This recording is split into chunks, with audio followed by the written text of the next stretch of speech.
Lower the air a little bit. Do it high?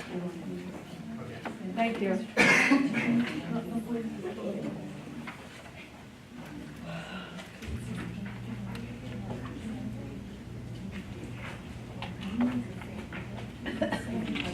It says in number 5, what is the designation of the township located 3 townships south of the baseline?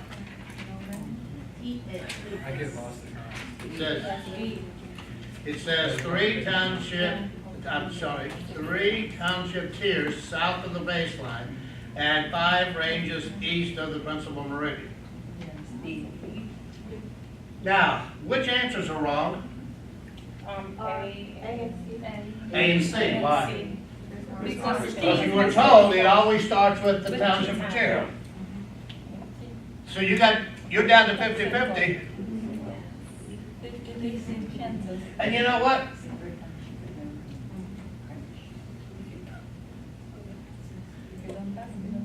It says, now, how do I know whether it's T3 south or T3 north? Oh, it says south of the baseline. Okay. So you realize this is not a math problem. Well, it is. It's not an arithmetic problem. It's not counting. But once I decide that the answer has to be B, guess what? It's over. Because we've eliminated A and C, and then we just eliminated D. So I'm going to take a wild guess. If I eliminate A, C, and D, I'm left with B. And I'll have people sit there thinking back and forth. But I've noticed they've scratched out the 2 that were wrong. Or 3 that were wrong. At this point. See, the problem of it is, some of these questions, the answer's so obvious, it's like, wait a minute. You don't trust it when the answer seems too obvious. There's got to be a trick here somewhere.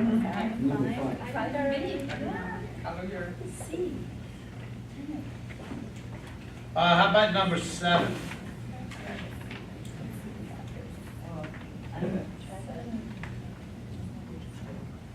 It says the tract of land located inside a square formed by the intersection of range lines and township lines is? Township. Got a bunch of cameras, and for some reason I can't figure out this one. Ours is very sophisticated. Yeah, it's like, who has a silver button? Looking at number 8, what's the second word? That eliminates Township 1 East, Tier 1 East, and Section 6.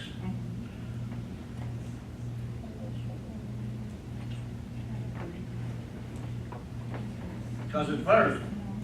And the 6 miles doesn't help me. Why? Everything but the section is 6 miles. Number 9. It says, if you have located a township designated as, excuse me, Tier 1 North, Range 1 East, the township due north of that township is? T2N. T2 North. Okay. Now, we don't have the help this time because all 4 of them start with Tier. T2 North. R2 East. Yeah. T2N R1 East. No. If I go straight up, people, I don't change ranges, I change tiers. Look, think about it. They said that you went north. That's a range. So the range didn't change. But the tiers do.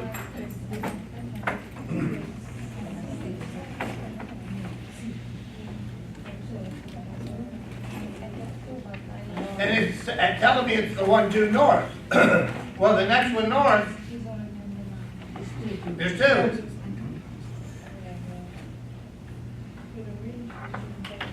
Range doesn't change. No, range does not change. If you're going east or west, the range will change. changes, but then the tiers go. Yeah, not that one, but I put D and C. Well, here's the way I remember it. If you get one of them right, you got a mode. When you talk about the layers in the cake, they don't call them layers. What do they call them? Tiers. The tiers of a cake. Because if if the cake turns vertical, your mother would probably be picking yourself up off the floor.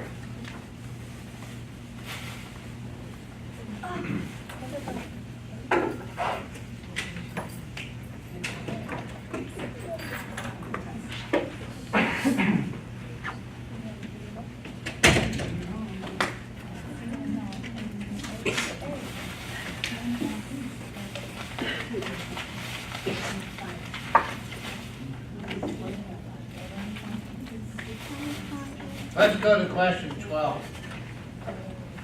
I'm on 227, actually 228 now.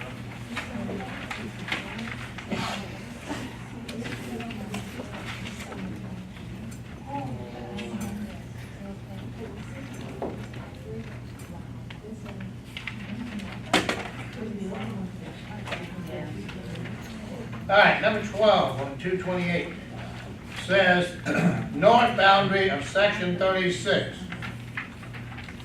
township 1 south, range 1 west, is located. Well, right off the bat, 5, B and C cannot be correct. Because they're giving me a township, which is not 30 some miles.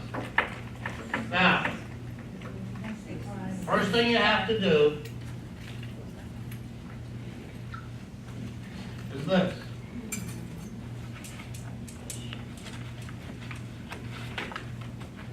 And then it says that it's in township 1 south, range 1 west, right? All right, this would be tier 1 south. And this would be range 1 west. This is 36. And we know that a section is 1 mile by 1 mile. Now, here's what they're asking you for. How far is it from here to the north boundary of 36? Not the south boundary. 5 miles. So if I stand on the baseline and walk down to the north boundary of 36, I have not walked 6 miles. I walk 5. You've only walked 5. You'd have to walk through, The 46 and the 56. so that 36 will then give you 6 miles. But the way they got it worded is wrong anyhow. Okay, so the answer is Going on that here, the township 1 is right there. There's no town, no, it's not township 1. You're getting sections and townships confused again. This is the township. Okay. The whole thing is the township. Then what you're talking about is these babies here.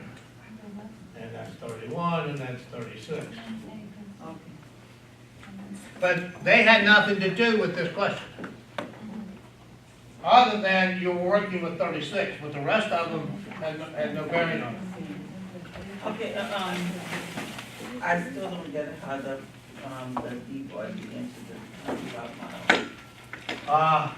You're going from the baseline to the top boundary of 36, right? Okay. That's 5 miles, not 6. You'd have to go down here to get to 6.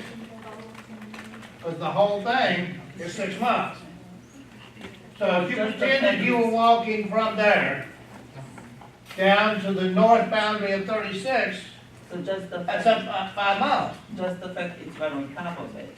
Yeah, north boundary, Gotcha. not on top of it, north boundary. You gotta speak the language in this chapter, people. North boundary, okay.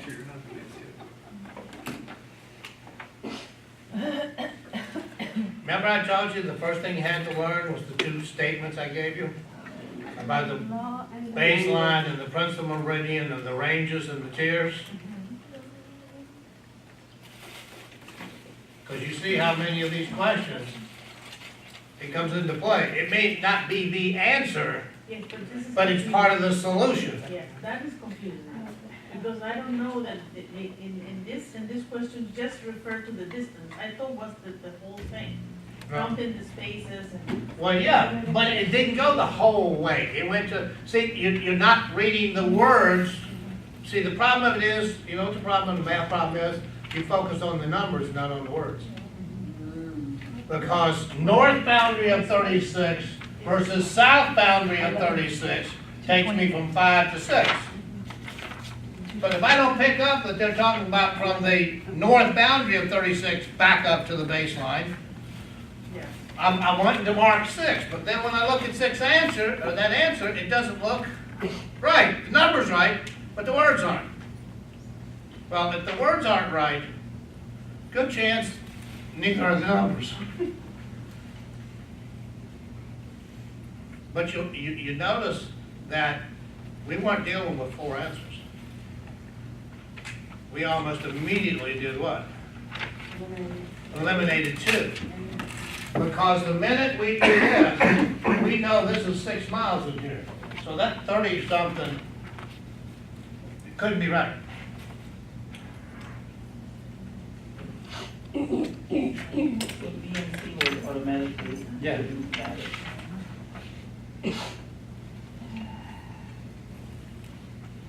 By the way, how would you be south of the principal meridian?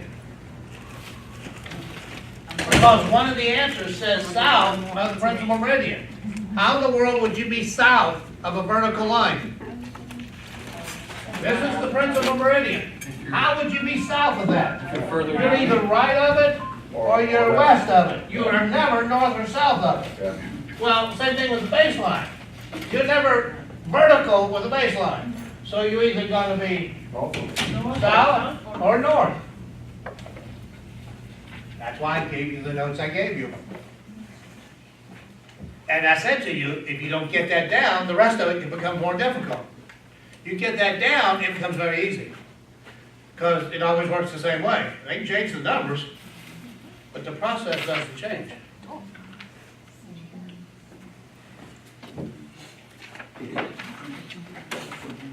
Number 4, that chapter. Okay, 4, all right. All right, and question on number 4. It says that the government survey system is especially adapted to, A says lots with platted subdivision. We know that's lot and lot. The second one said odd-shaped tracts of land carved out from former land grants. What page? I'm on page 27-4. The next one says land in concise symbols in the words. And D says parcels with man-made or natural physical features. And the answer was? Well, see, the thing is, I read it because of elimination of the other 3, but Mm-hmm. I didn't see the definition of land in concise symbols and words in the book, so I don't know. There's a reason for it. Well, concise symbols and words.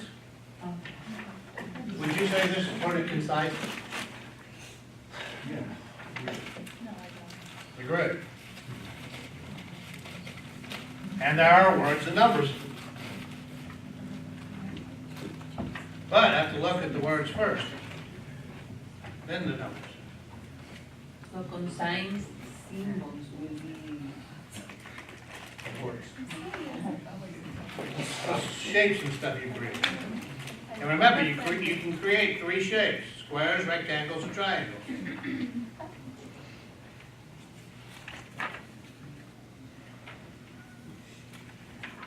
Anybody else? Before we move on. All right, anybody have any other questions on chapter 11 before we get into? I have a question in chapter 9, can I ask you? Yes. Is, number 16? No, I need to know what page first. 2010, 210, I know this book looks thick. All right, 210 if you're interested. 16. 16. Yeah. It says a business has a 5-year variable lease for a suite in an office building. The first year of the lease calls for rent of $21.50 a square foot based on a beginning index of 189. The index increases at the beginning of the second year. What is the new rate over? Rate. Now, right off the bat, we know the answer is going to be more than $21. Now, the formula I gave you for that was the new index divided by the old index times the old rent. Yes, but the answer for me in here says 2218, but when I do everything comes to 2215. That's what I don't know. Calculation that we're doing. It doesn't have the same answer. All right, well, you know what, let's just do it real quick and see what the problem is. All right, so it would be the new divided by the old times the old rent. The rent, okay. Gives me new. Okay, what was the index new? 195 divided by 189 multiplied Well, is 103. Page 210, number 16. all right, so when you said that you divided this by this, Is 1.03 1.03, multiplied by 2150. okay. Yeah, because that's the, Yeah. the rent. Now it comes to 2215. And it's not even possible. What's the number after the 3? When you do the division, what's the number after 3? It was 201. I think it was 2.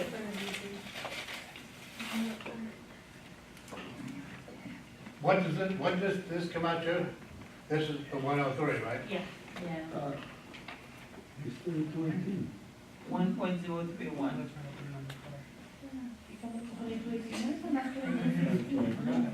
Gotta be it. I used to watch it. It's one. Yeah, it's 23. It's like home.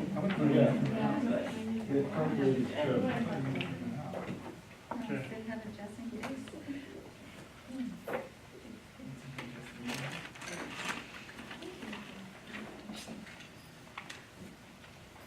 2218. I think it was the calculation. That I is never got miscalculating.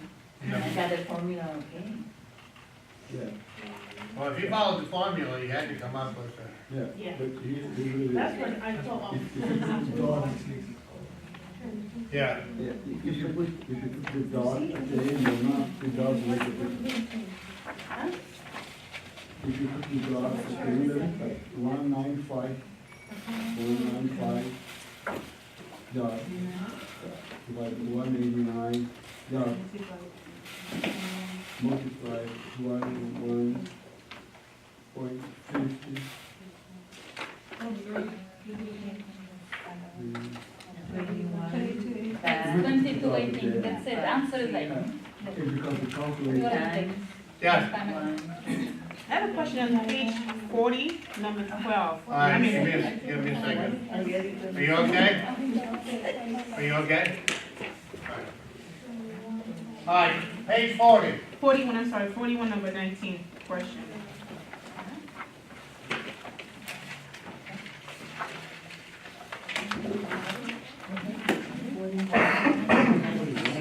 Which question? 19. 19? Yeah. Okay.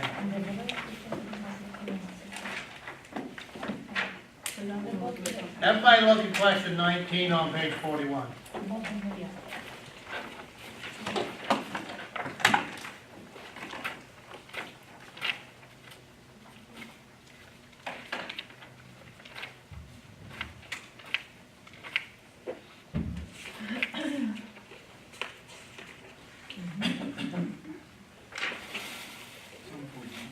You said 41. 41, question 19.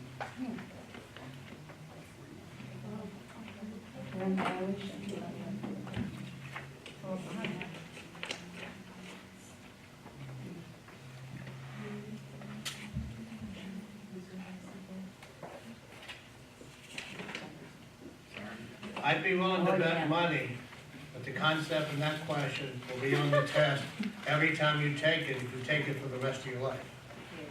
It's gonna be exactly the same. Now, you know that people that are exempt, 9 times out of 10, are only allowed to get a salary. Did the son get more than a salary? Yeah. But he didn't get it. But he was But on. it was offered to him. That makes it a violation. Yes. It is. Does that make it compensation? Yes. This, it has a value. Do you understand that as soon as you agree to it, it's already violated?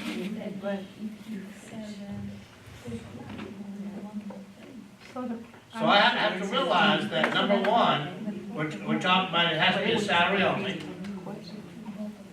Because if it's anything more than a salary, you can almost be guaranteed it's a violation. Now, the second part of that is, who's in violation? One, Because because the payor is guilty as the payee. Now, let's assume neither one of them really, let's go to my example of the guy that did the roofs and the guy that was the investor. They are ignorant of the law. They don't know what the law says. 475, the FREC can't touch them. Why? They're not licensed. And they're not applying for a license. So, can anything happen to them? Yes. Third-degree felony for unlicensed activity. 5 years and $5,000. And who would do that? D. Beaver would turn it over to the state attorney's office. Does any of this sound familiar? It sounds like I'm Huh? who is the charge? Department of. DPR. Oh, DPR? DPR. And you get caught too. I know, Bill, I know a guy that was doing that same exact thing, and he was also remodeling the home without a GC license, and he got caught because the state, you know, the guys that come there to check code, they caught him, and there was like 40 different code violations. Next thing you know, I'm on the job doing tile work in the bathroom. Next thing you know, the sheriff comes and arrests him, and I'm like, am I getting paid? He's like, nah. I was like, I'm sorry, man. I destroyed the bathroom. I took a sledgehammer to the whole floor of the whole house. I was there. I put like $2,400 worth of work, and I didn't get paid because he got screwed. Yeah. Well, let me check out who you're going to work with. Be responsible. Okay. Let's go back to chapter 11. please. I have a license to do that. It's confused. That last one, Yes, you said that it's a criminal or yes, kind of violation. yes, third-degree felony. It is a felony, so, but that means that they did not violate FS 475? Yes, they did. They did. But because they don't have a license, They can't be, they can't be prosecuted Right. by FREC. FREC. got it, They still violated 475. okay. But see, that was the problem we had in the past before this new act came up about unlicensed activity. Because FREC couldn't do anything. Well, they could. They could go send their attorneys to court for cease and desist order.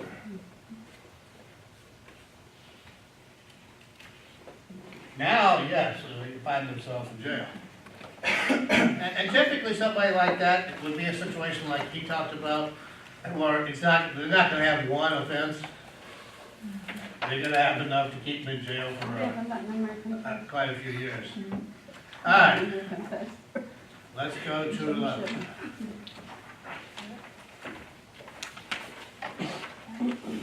Number 11? Yes, Okay, It's page 229. okay. yes, 239. 229 or 239? We haven't talked about listing agreements yet. Put a bracket around page 239, starting with where it says listing contracts. 222 or is it? 239, starting with line 9 through the bottom of the page.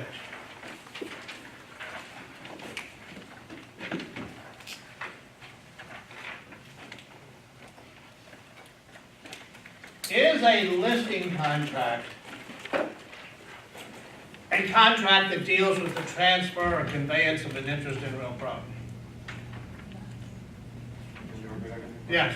Is a listing contract a contract that deals with the transfer or interest in a piece of real estate? No. Yes. Absolutely not. Who are the two parties to a listing agreement? Oh, the general agent, the December. broker. The broker And the finance. and the seller. Yeah. Those are not adverse parties. Or at least they better not be. It's a totally different contract. As a matter of fact, it's not normally referred to as a listing contract. It's normally referred to as a listing agreement.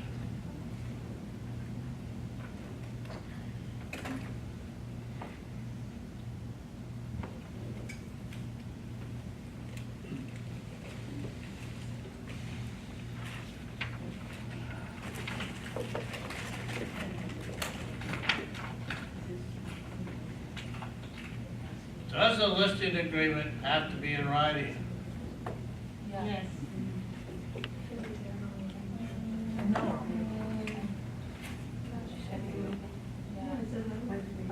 Oral or implied. Oral or implied. A listing agreement is enforceable for the first year without being in writing.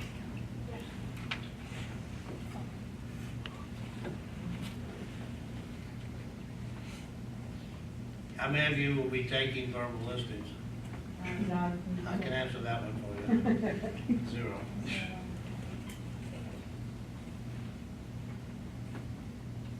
But it is enforceable up to a year.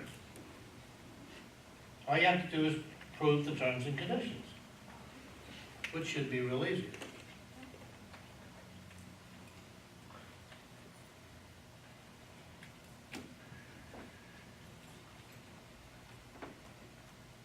In a listing agreement, would the broker have a fiduciary relationship with the seller? The answer is it depends. What brokerage relationship do you have? Are you a single agent? Are you a transaction broker? Are you non-brokerage? We are transaction brokerage. So there is no fiduciary.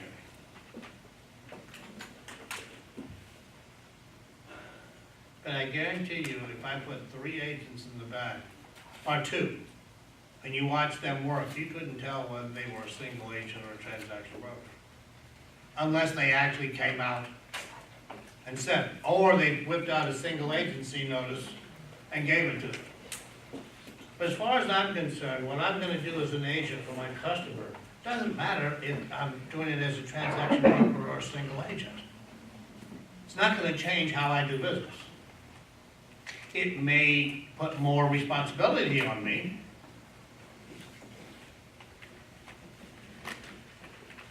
But I have, getting what my own pressures I put on myself for my customer, and what the company requires of me in working with customers. We have, and we looked at them in chapter 4, we had all those things that you had to do, your duties, whether you're a transaction broker or a single agent. Even as a non-broker, you still had, I shouldn't say non-broker, that's misleading. It's a non-brokerage relationship. They're still brokers. And where you're gonna find that is gonna be probably in residential, probably the best example would be in a for sale by owner, where you have a buyer who sees the for sale by owner sign. And you don't need a listing agreement. All I need is a commission agreement. But typically, what you will give them is a commission agreement and the notice of non-brokerage relationship. Because understand, I don't have to represent the person that's paying. I don't have to be working with the person that's paying. I just have to find somebody in that situation. Hey, well, think about this. You got a co-brokering, a joint venture, co-brokering.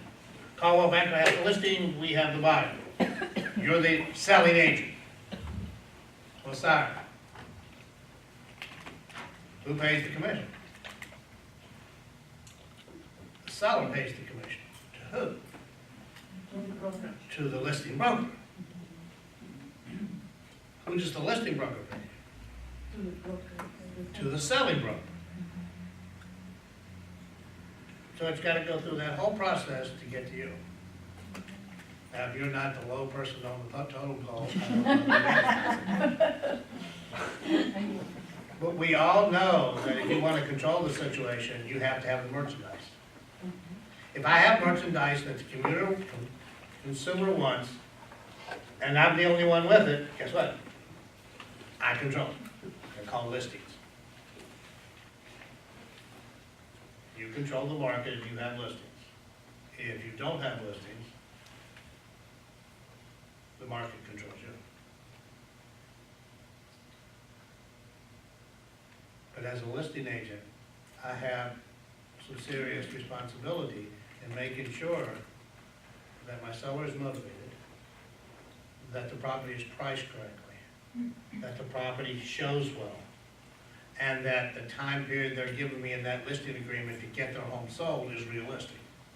If those four things don't exist, as far as I'm concerned, you're not gonna be able to do the job you say you're gonna do. And I have agents say, well, if I don't take it, somebody else will. Well, let them take it. When it expires, you can go back and get it. I have to remember this is a business. And as a business person, every decision I make about my business, I have to determine if it makes what? Business sense. I mean, here we're learning the legality of it and the language. But there's just another part to it, and that's the business part of it. The fact that somebody wants to give me a listing doesn't mean anything to me. I have to decide first if I want the damn thing. If I want the thing, I'll get the listing. But can't be at seller's terms, unless those terms match up to the market. If what the seller's demanding is what the market says okay with, then no problem. Maybe we'll probably push it up a little bit. But see, those four things come into play to decide, do I want the listing, how do I price it, and so on and so forth. There, Yes? on securing a listing, how do we, through SAR, how do we go about getting a broker showing? Get a Say, what? I have a listing, and I want to show it to 10 brokers. Is there a blast system, or do you have to literally call all the other brokers around to show the property to them? No, when you, well, it depends on a listing. If you've got a $30,000 listing, no. If you've got a $300,000 or a $3 million listing, we're gonna blast it all over the place. Okay. You have to understand, when we look at marketing as a company, your listing, did you bring us a $30,000 listing? And that's an argument's sake, for number's sake, let's say you're on a 50-50 split. So you bring me a $30,000 property that we're probably gonna get 3% on. 3% of 30,000 is 1,200? And that means the company has 600. So what's the likelihood we're gonna be blasting things that cost money? 0. Now, you bring a $3 million property, obviously the company can then justify Why? spending more market money. I just Which wanna- means in between, you have to decide how much of your own money you're gonna invest in your listings. And yourself. This is a business. You're gonna have to invest money in your business. I gotta do it wisely so I don't what? Expense myself out of business.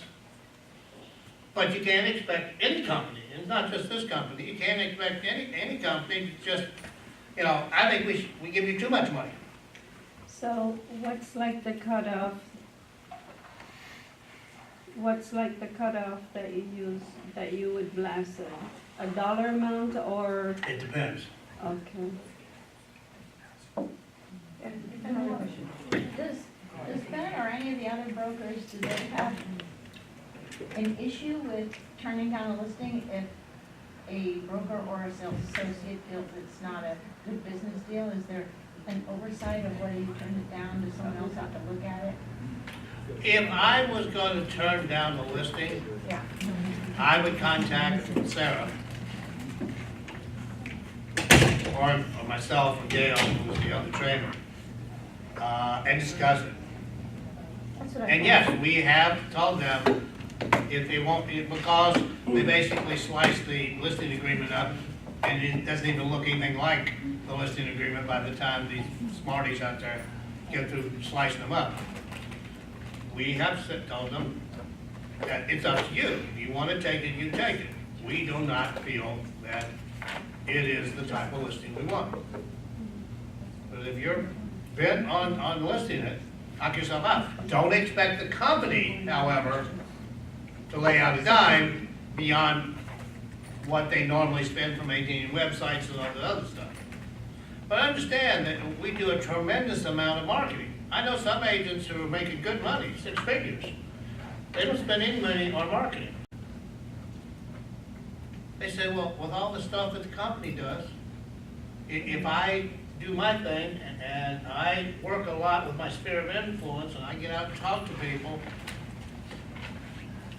one person actually contacts the people in the community, if it's possible, to ask them if they would like to choose their new neighbor. Maybe they know someone who's been thinking about moving into the area. You don't know where your next deal is coming from. It was the person that would have been in front of you at Starbucks, but you chose to go to the window. That's why one of the rules of a new agent, quite paying attention to it, is you're not allowed to go through drive-thrus. For what? Drive-thrus. You're expected to get out of the car with some sort of identification on you. See, looking at this room right now, would you know that this was a room of real estate agents? You wouldn't have a clue, would you? We're undercover. Yeah, undercover. They're called secret. No, there's a term. It's called secret agent. That's the term. For the moment. But this is another reason why you're supposed to be putting that list together, I told you. You're supposed to tell those people that you're getting a license. You haven't done that. Don't come in here when you first start and bitch that you don't have any business. And when am I gonna get leads? When you generate them. You have to understand that your job is to generate business. It's our job to provide the facilities, the tools, the support to turn that lead into money. In other words, we have the hard job. You have the easy job. You just have to talk to people. I have to laugh. One of my friends is a broker here. I had never seen her except when she was sick in the hospital where she wasn't wearing her tag. Mm-hmm. And I think, oh, you forgot to take it off because we would be out at dinner. And she said, no, it's okay. Now Did I she ever understand. turn it upside down? No. You know why you do that? Because she's going to say what? I'm standing in line with her. Do you know, she's going to say, do you know your badge is upside down? Guarantee you, if I go in line and I go out and wait and come back and get in line again, I guarantee you, everybody who wasn't in that line, somebody in that line is going to tell me my badge is upside down. Oh, I had such a busy day today. I forgot to take it off. But see, you create an opportunity to use your mouth. I mean, you do a good job in here to bring your mouth, so that shouldn't be too hard. Ben, I have a question. What about with the reviews that you have online? Because I've been thinking about asking friends to to fill out reviews for me, Right, even if it's not true. Right. Is that? no, that's not true. I'm warning you, if you do anything you're not supposed to be doing, it's gonna catch up with you. I got 40 years So, of marriage to. how can you compete with a guy that has 76 reviews of 5 stars and you don't have any? Be honest. And he has, Yeah, but he has 76. whoa, she asked me a question. Good. Here comes the answer. He's got 10 listings, which means how much of his time can he place on each one of those listings?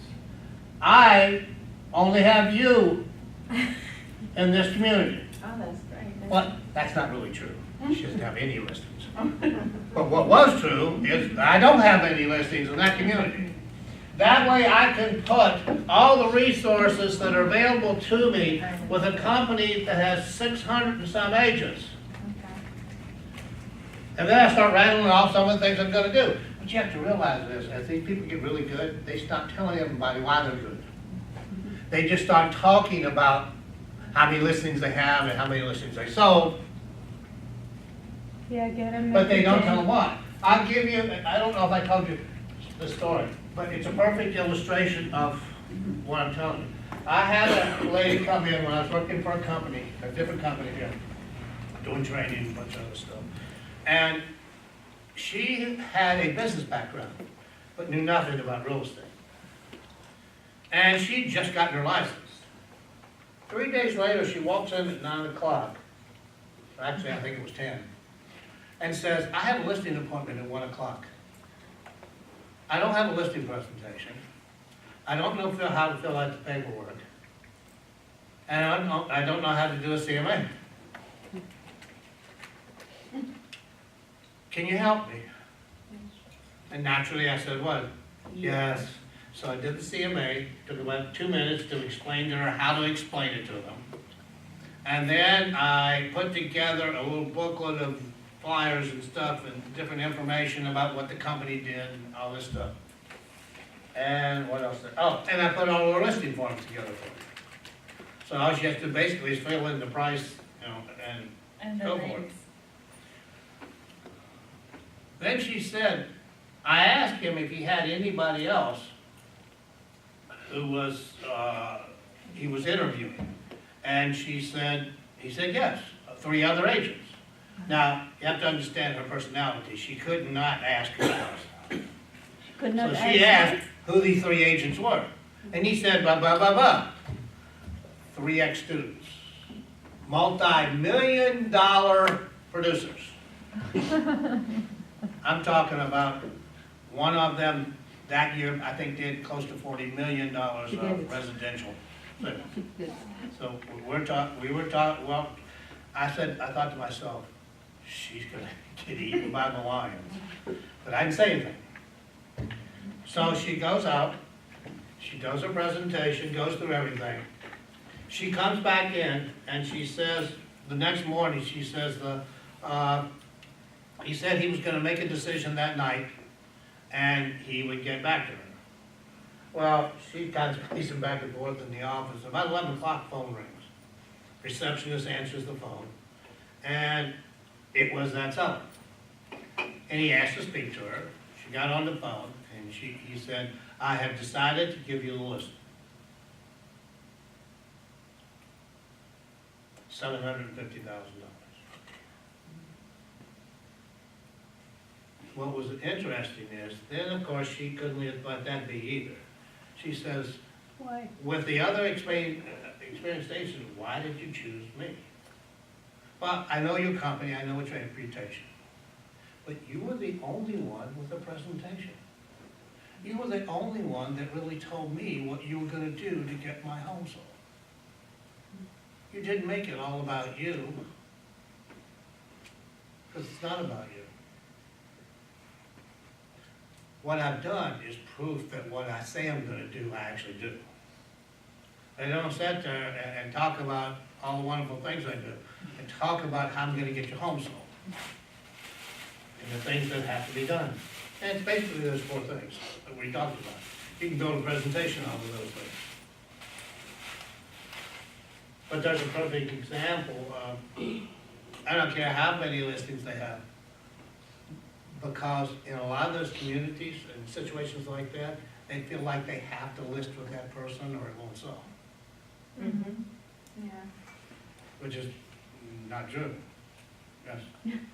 Just as a point, last night I was watching $1 Million Listing of the biggest, I guess, salesperson. And based on his presentation of what they show, as lay person as I am, I was like, I didn't feel like he sold me into even wanting to buy it. It was just about him, as you said, and the property and all of that. Those shows are 50% bullshit. Yeah, that's true. And his style, it didn't have. And by the way,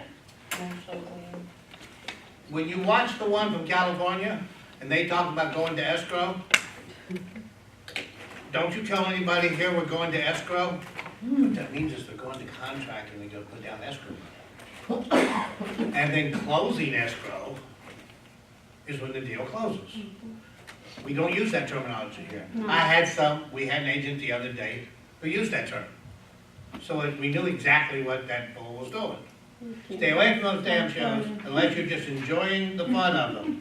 Do not, pattern your future off of those shows. Plus, I know those markets. I used to live and work there. So it didn't make sense. But it's a show. Yeah, they make it entertainment. Entertaining for people. And then it's like, Yeah, I here's the have, top. We have family friends whose son is doing With the fabulously. And they were looking at doing, I watched them too. $1 million listing book. And came across it. And with the restrictions and requirements and everything. And they have to make up stuff, and there's a script, and they have to follow the script, so it's a show. But those type of shows are very popular today. I mean, you got HGTV. That I like, because I like watching the picking houses, and also because of the other parts of the country, the type of houses that you see on those shows are nothing like we have here. But what I want you to watch, notice how many times the flippers are. Oh, the flippers. Notice that they haven't sold it by the end of the show. And they spit that out real quick right at the end when they give the credits. And then there are some that sell right away. It's like anything else. But there's plenty of that going on here now. I mean, it's going on all over the country. Here, it's just starting for this reason. The age of properties. Properties are 30 to 50 years old down here now. In the last 20 years, now it's, how many times have you walked into 1970 down here? I still walk into 1970. It's now time to what? Remodel. Time to upgrade and bring it to 2000. But that is a new phenomenon. Because right now, what you're looking in the marketplace, and it's becoming more evident, at least from what I see, you've got two options. You don't want to have any hassle, you pay a bigger price, and you get a rehab home. Or, if you're willing to deal with the fuss and the mess, you can get something real cheap, And then so speaking, remodel it. but now you come in and you rehab. So that's something that you want to talk to your potential buyers about. Because they have important decisions to make. Are they willing to deal with the issues of rehabbing?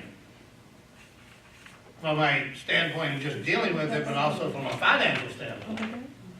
They can get a home at a much lower price. But if they wanted, turnkey, so to speak, furniture and everything, it has to, you have to pay for it. You gotta pay for it one way or the other. You're gonna pay for it because the previous person did it, or you're gonna pay for it because you did it. Again, if you want your home to be at market value. Excuse me, in Yeah. that case, let's say that I an agent, I have client or customer clients. Customer, right? And then they want to rehab, like construction that property. Who take care of that part?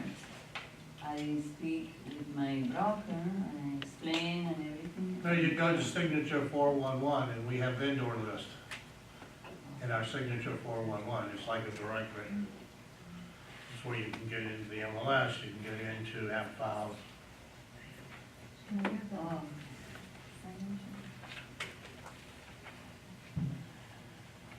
I have a question. If I have a customer and she wants to buy the home that's totally like from the 1960s, can I recommend general contractor for her? We're gonna buy the home and assign the three. Not just. You wanna refer at least three. At least three, just in case the one is not gonna be good enough. Yeah, because we've had agents in the past sued Okay. because they only picked one. Oh. They didn't make them aware that I have a list, but there are plenty around. You might want to check if you have friends here that had worked on blah, blah, blah, blah. You have to be real careful and say, well, you don't want to go to anybody else. Because if they do a bang up job and do really great, everything will be fine. Yeah. If they screw it up, they're coming back at But you. the agent gets sued because he refers somebody? Yeah. Or Yes, from the client? yes, From the customer? yes. Remember, people, they came to you because you're an expert. They asked you those questions because you have a license in your hand that makes you an expert. So what you say and do, what you could have said or should have done, and it will be held against you. You're not Joe or Josephine Public anymore. Yeah. I know what she has. But she also can turn around and sue the general contractors. No, You can. Her husband's a no, general which contractor. part of no don't you understand? Sir, if she recommends. Wait, I'm gonna say it one more time. I'm not interested in your opinion. You are a licensed real estate agent. You make a recommendation. If you don't give them the fact that there are other people they may want to use, here's 3 or 4 that our agents have recommended to us. If they sue me because of this, I can't turn around and go back after the public. Well, I did not say that. And I cannot go after the contractor. Because mom said so.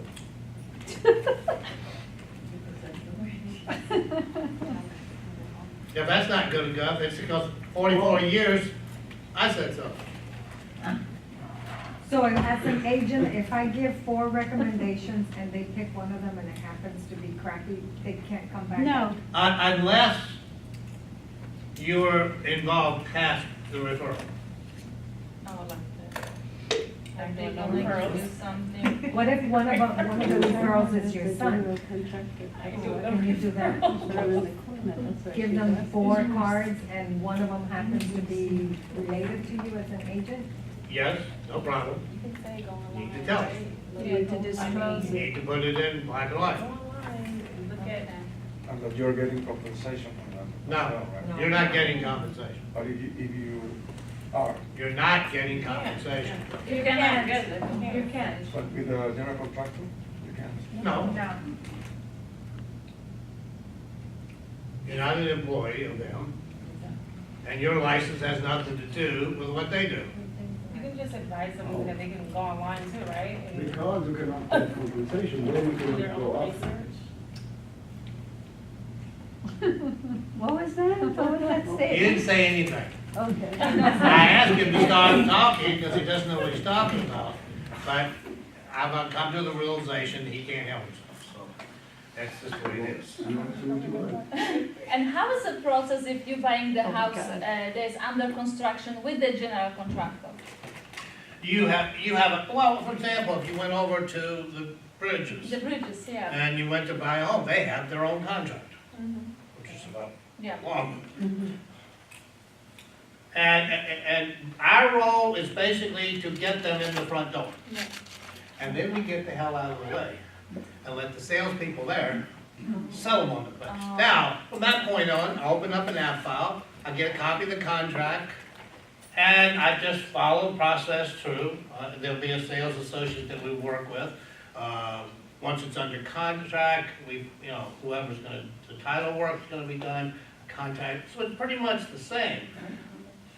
But you're more in the background than you are if you were the selling agent or listing. And you still get the same. Yeah, You still get whatever the- commission, it's anywhere from probably 3 to 6%, Yeah, they never depending on get who it is. Yeah. But you need to be conscious of this. You take your buyer in, you register them. I think it's only good for 6 months in the business. So you gotta make sure that you do it.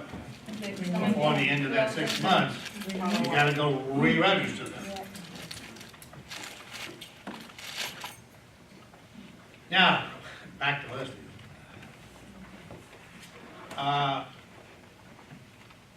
When you have a written listing, you will notice at the bottom of the page there's a list of requirements.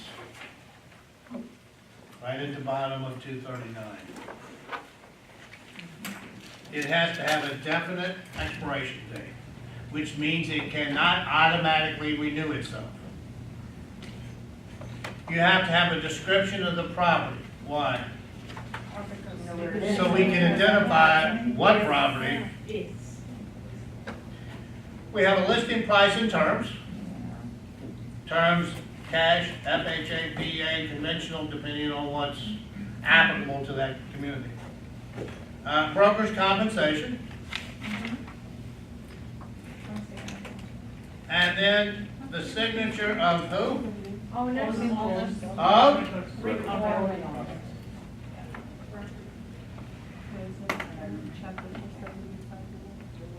Which means I go to the property appraiser and to the clerk of the courts online and find out who the owners are. Now you understand why Chapter 8 is important. I gotta be able to read these deeds that are online and stuff and recognize is it joint tenancy, is it a tenancy common? Is it a tenancy by the entirety? What is it? Is it an enhanced life estate or is it a regular life estate?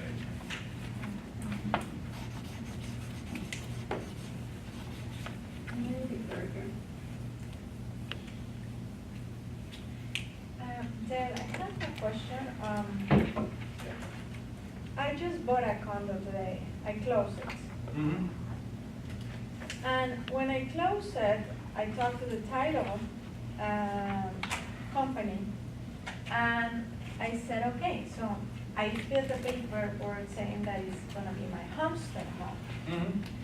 And then I just wanna make sure, and I said, okay, so is this my homestead home? And then they said, oh, no, you need to go to Palm Beach property appraisal Mhm. office, and you need to register the property. Now, where you want to go is to the Palm Beach County Property Appraiser's website. Okay. On that website, it tells you everything that you have to do, what documents you need and everything. Now, see, you understand that her agent should have told her that. Yes. And she has until March 31st. Oh, yeah.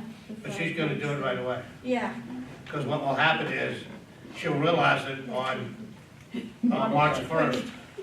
Actually, you got March the 2nd. I had someone in class one time, I was teaching a class up at Lake Worth.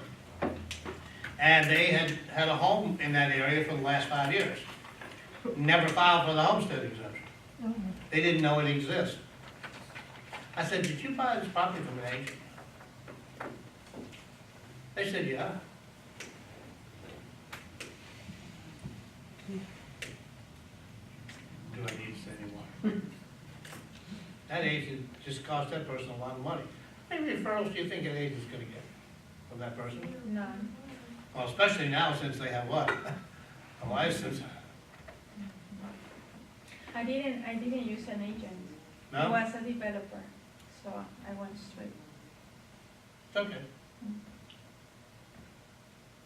Congrats.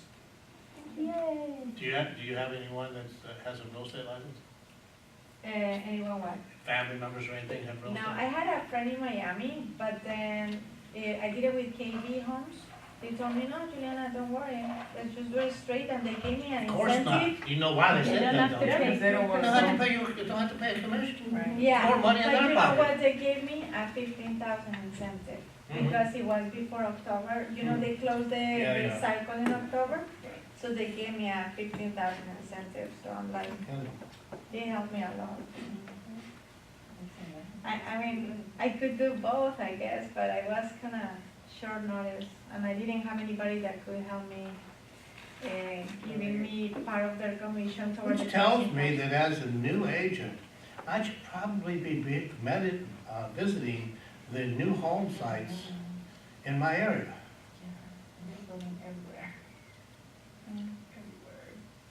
So that I know what their process and procedures are when it comes to, or the fact that they don't cooperate. So I won't sell the property, right? No, I'll have the buyer pay the regulation. So the seller has to pay. I actually talked to Ben, but because I don't have, license, he couldn't help me. No. So that's why.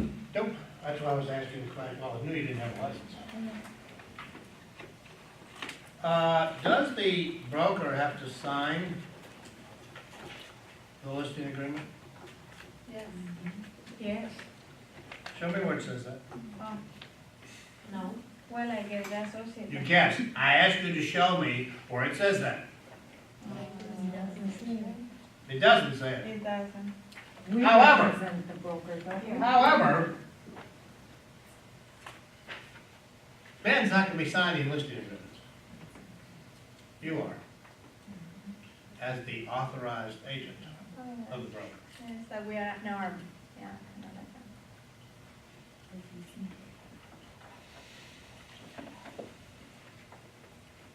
that. The reason that we always have you sign on behalf, obviously, of the company, is when I had that meeting, Ben and I had that meeting with that investigator, I had several questions while I'm dealing with contracts. I wanted to see her response to it. And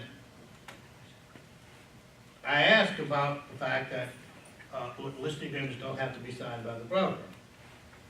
She says, well, yes, that's correct. We would prefer that the broker or one of the associates that's taking the listing for the broker sign so that we have a fully executed contract.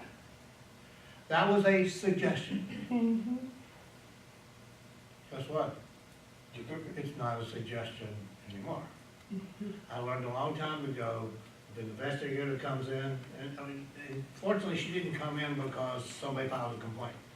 They started a new policy a few years ago where they try to get into offices periodically in their area, because they have them all over the state, just to look at what they're doing, procedures, and are they being compliant. And so from not from the standpoint of seeing how many things they can find that's wrong, but from the standpoint of help.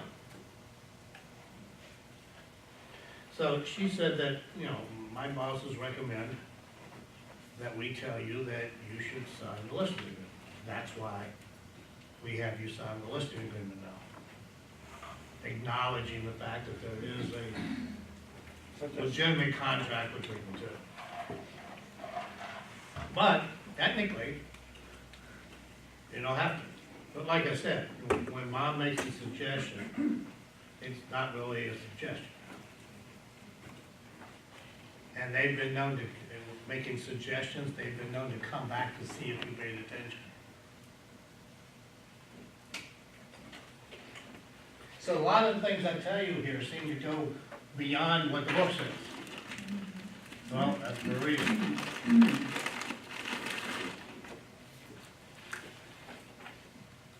Look at lines 30, I'm on 239, lines 30, 31, and 32.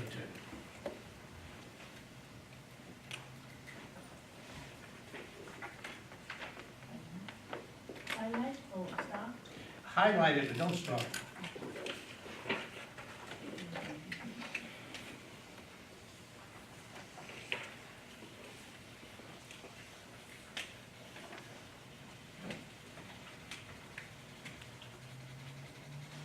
You saw the first sentence where it said that you have to have 24 hours to get them a copy?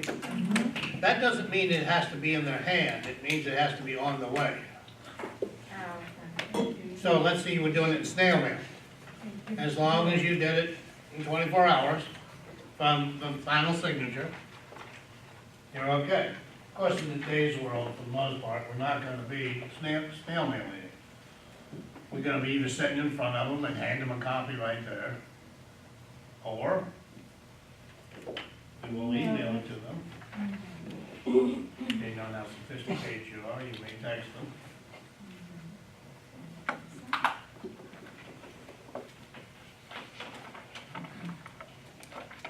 And that statement is the number one reason when I'm reviewing a listing file that I send back a note that they need to make a correction. You would think after a while of being told the same thing every time they took a listing, that it would register. But apparently not.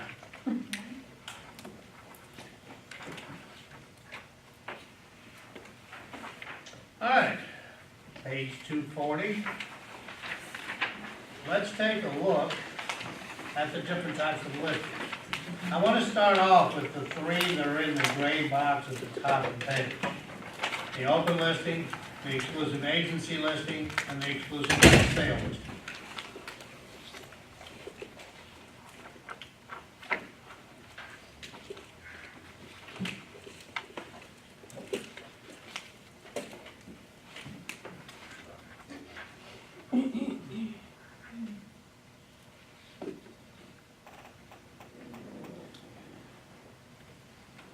Which one allows the seller to give the listing to more than one broker? The Open. open. And which one will earn commission?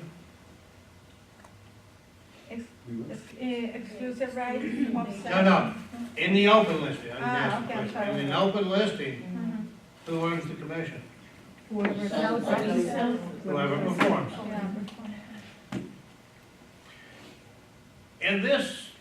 In these terms, what does the word exclusive mean?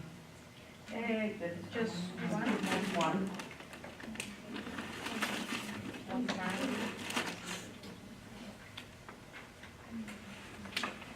Just one what? Broker. Okay.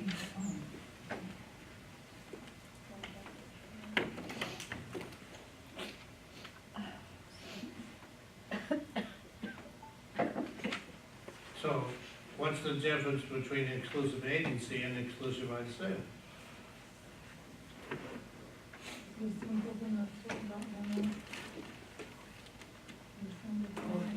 The agency That only. no matter who sells.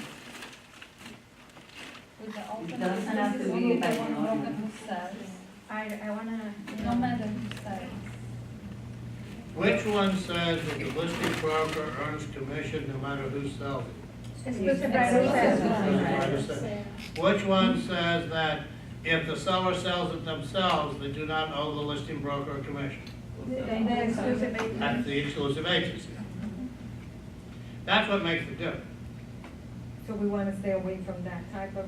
Yes, we only do exclusive right of sale, at least in residential.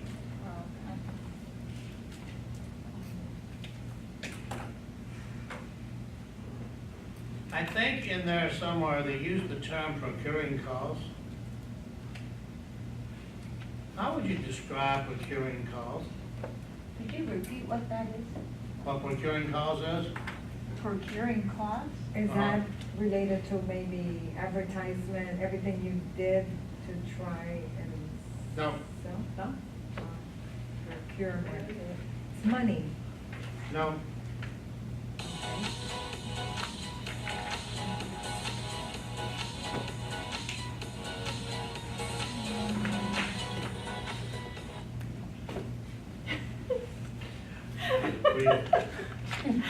Wake up, nice ringtone. At least it was nice music. did we already went over that term? Because I don't remember. And I don't see it either. Can't read the context. Everybody look at me. Listen to the words. Procuring. Procuring, what does procuring mean? When you procure something, it means you get it. Procuring costs. The agent that causes the transaction to occur. So the fact that you were the first agent to show the property doesn't mean anything.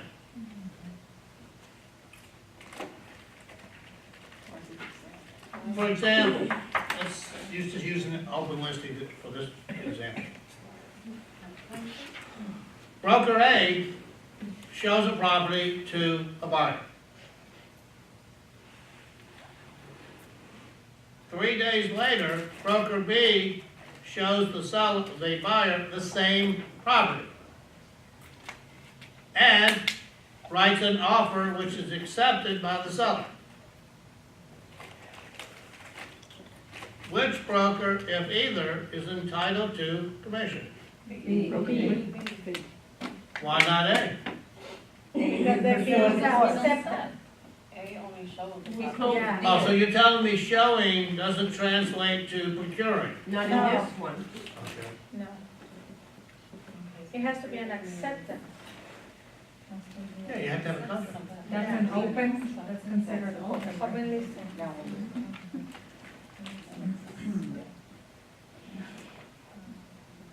Because you realize that there've been plenty of court cases over procuring costs. That's what I was gonna ask you. The reason that you haven't seen procuring costs in the book anywhere, it's because it's not back, it's forward. Ah, okay, got it. And if you will go forward,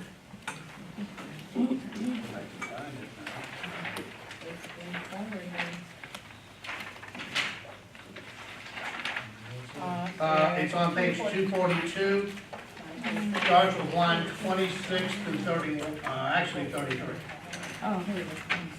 Oh, yeah. Bottom of page 242. Yeah.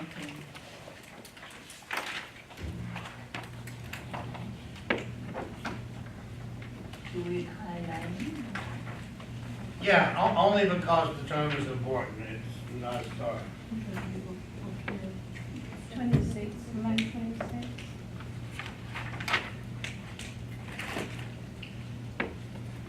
So at that point,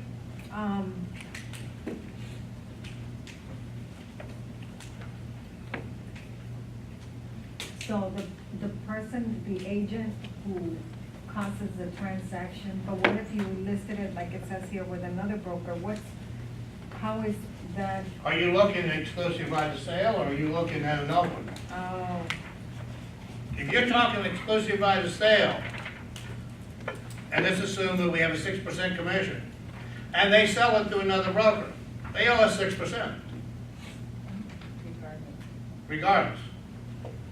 Same thing with the exclusive agency. In the open listing, if you're not procuring costs, you're not entitled to anything. yeah, but here it says that if, for example, if the listing is with us, but it is sold, another broker sold it, then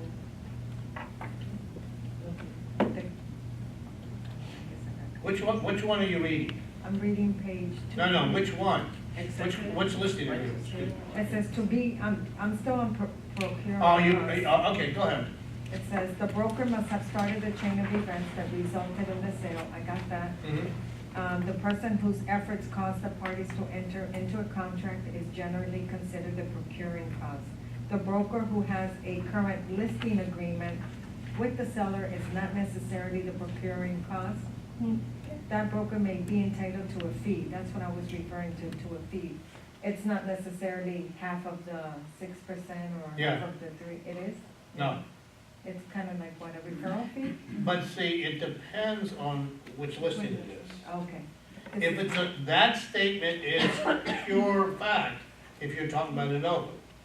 But in an exclusive right of sale, some other broker goes directly to the seller, and the seller doesn't make them aware that the first broker had a listing, they sold the property through that other broker's entitled to commission, because they are definitely procuring costs. But the person with the exclusive right of sale listing is also procuring costs, only from the standpoint of, if that property sells during the listing period, we're entitled to whatever compensation was agreed to. So who pays the other? The seller, Oh. or maybe the buyer. Is, I don't care. is that normally through the closing, or they have to file suit to get it from that person, the seller? Okay, say they pay the procuring cause, broker who sells the property, would the closing include the 6% exclusive right to? Yes, I'm gonna show the listing, I'm gonna show the closing agent, and we'll send them a copy of the listing agreement. Okay. They will then factor that into the closing statement. So there'll be two commissions showing there. Somebody's gonna balk at that. Mm-hmm. The seller might, and then you'd have to sue the seller to get it? Most likely, the procuring cause is still gonna win out.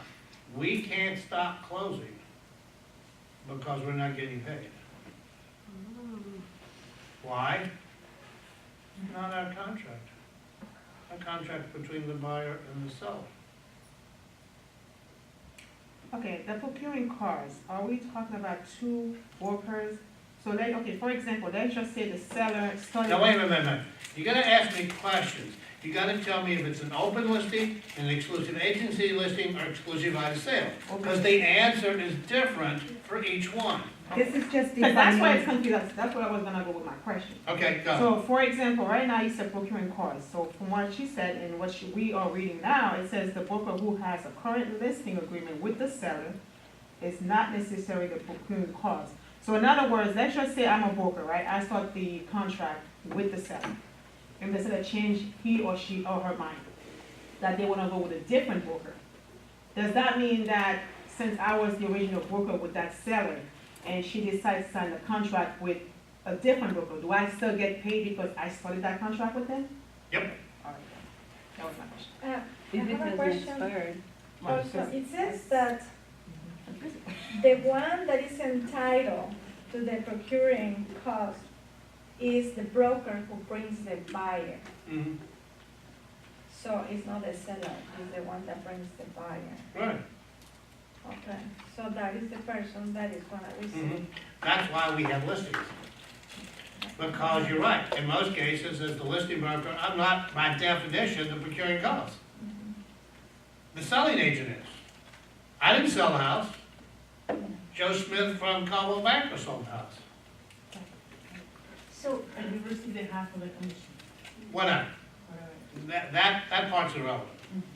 The listing agent who gets that contract, the listing. Which contract? The listing contract. Agreement, which one? The original one. No. So Open, what type- exclusive right of sale, exclusive right of agency. sale, exclusive right of sale. Yes. And it says the commission is 6%. And it's in there, and the seller knows they have to pay it. And then when a second one comes in, Well, number one, if they're a member of the MLS, the Realtor Association, they would be in violation of the Code of Ethics, the second one. the second broker, by going to the seller. Especially because that listing would have been in the MLS 9 times out of 10. Okay. Well, that's what I was, it didn't make sense to me, but now I see why. Thank you.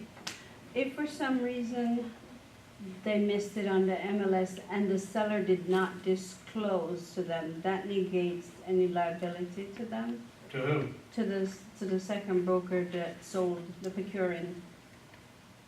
Well, there's no liability to start with. If they missed it in the MLS, that would be the question mark.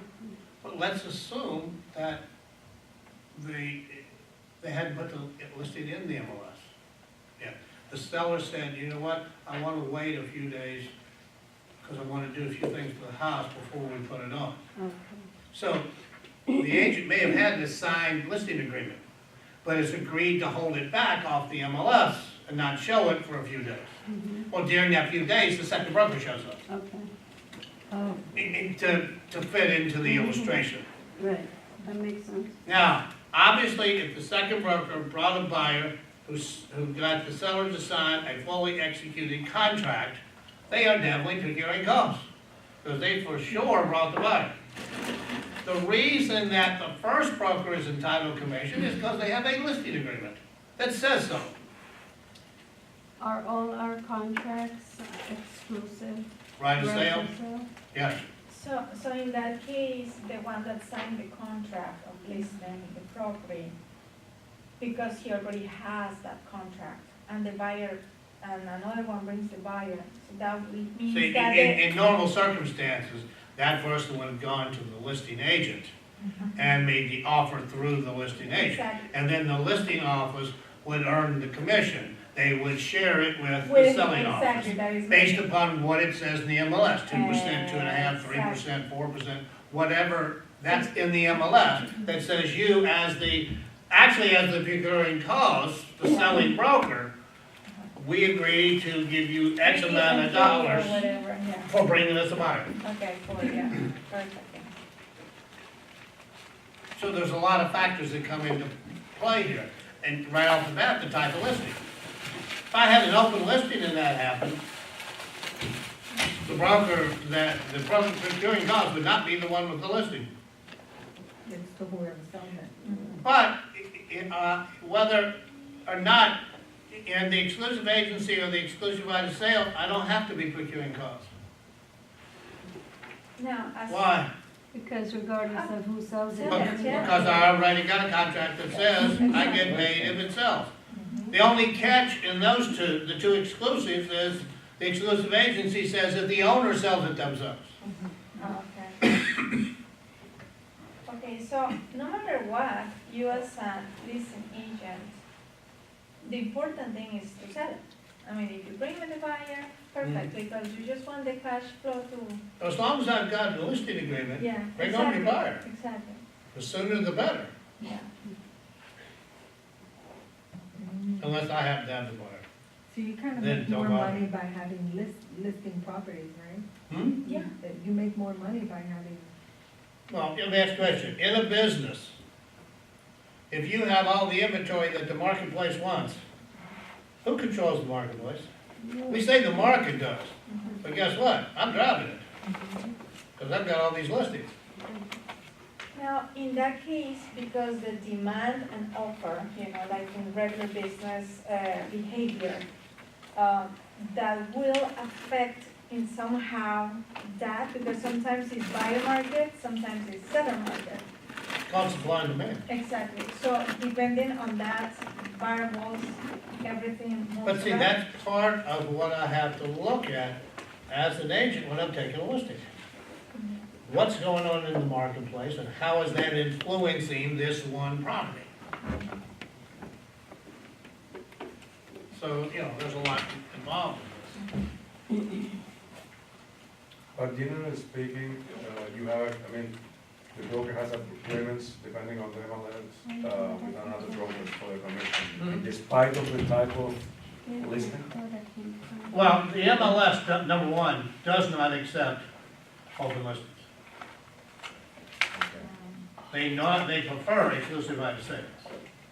They will sometimes do single agency. There's one that's not mentioned here, it's called limited services listing. You know there are companies out there for $400 or $500 will put your listing on the MLS, but they don't do anything. That's the limited service. I ran into one of those when my wife was looking for a property for the son of friends, of our friends. And the listing that he wound up buying wasn't the exclusive right of sale listing. It was a limited service agreement. I had a question, and I called the listing agent. Listing agent says, I can't help you. Here's the seller's number, it's on the MLS, Any questions that you have, please go to the owner. Why? They'd already been paid. Probably somewhere between 300 and 1,000. That's not bad. No, The exclusive agency, which means that seller was left hanging out in the cold. Yes. the exclusive agency, is not that often, right? No. And when that happens, when the owner is, As far as we're concerned, maybe a broker, as far as we're sells like concerned, owns the property?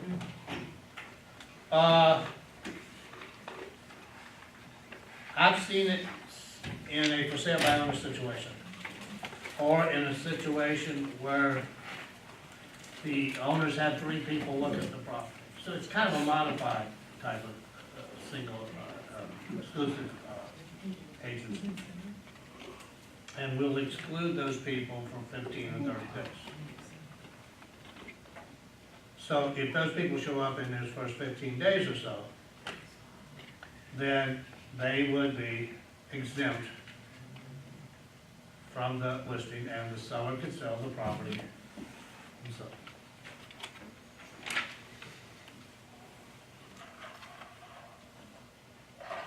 How long do you can agreement stay? 6 months? 6 months to a year. We started a year. And years and years. It's a year. Yep. But have you guys come across situations where it's a year you don't sell? No.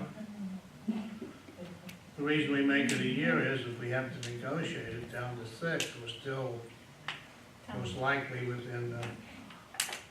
But see, a good listing period depends on what's happening in the market. Yeah. If it's taken 180 to 200 days to sell the property, and I take a 6-month listing, I could be on drugs. Because the market's basically telling me what? I'm not gonna be the listing agent to sell it. The next one is. Because at the end of the listing period, I haven't sold it. Unless I can convince them it was because the market was bad, I've got a 50-50 shot that I'm not gonna get a renewed listing. Right.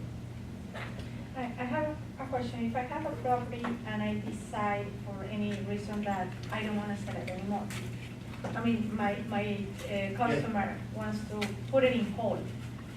Put it on hold, he wants to terminate the listing. Or maybe terminate, so yeah, that is my question. Do we need to terminate that contract? And if they want to do it again later? You can put it on temporarily off the market for 90 days in the Ah, MLS. Okay, 90 days.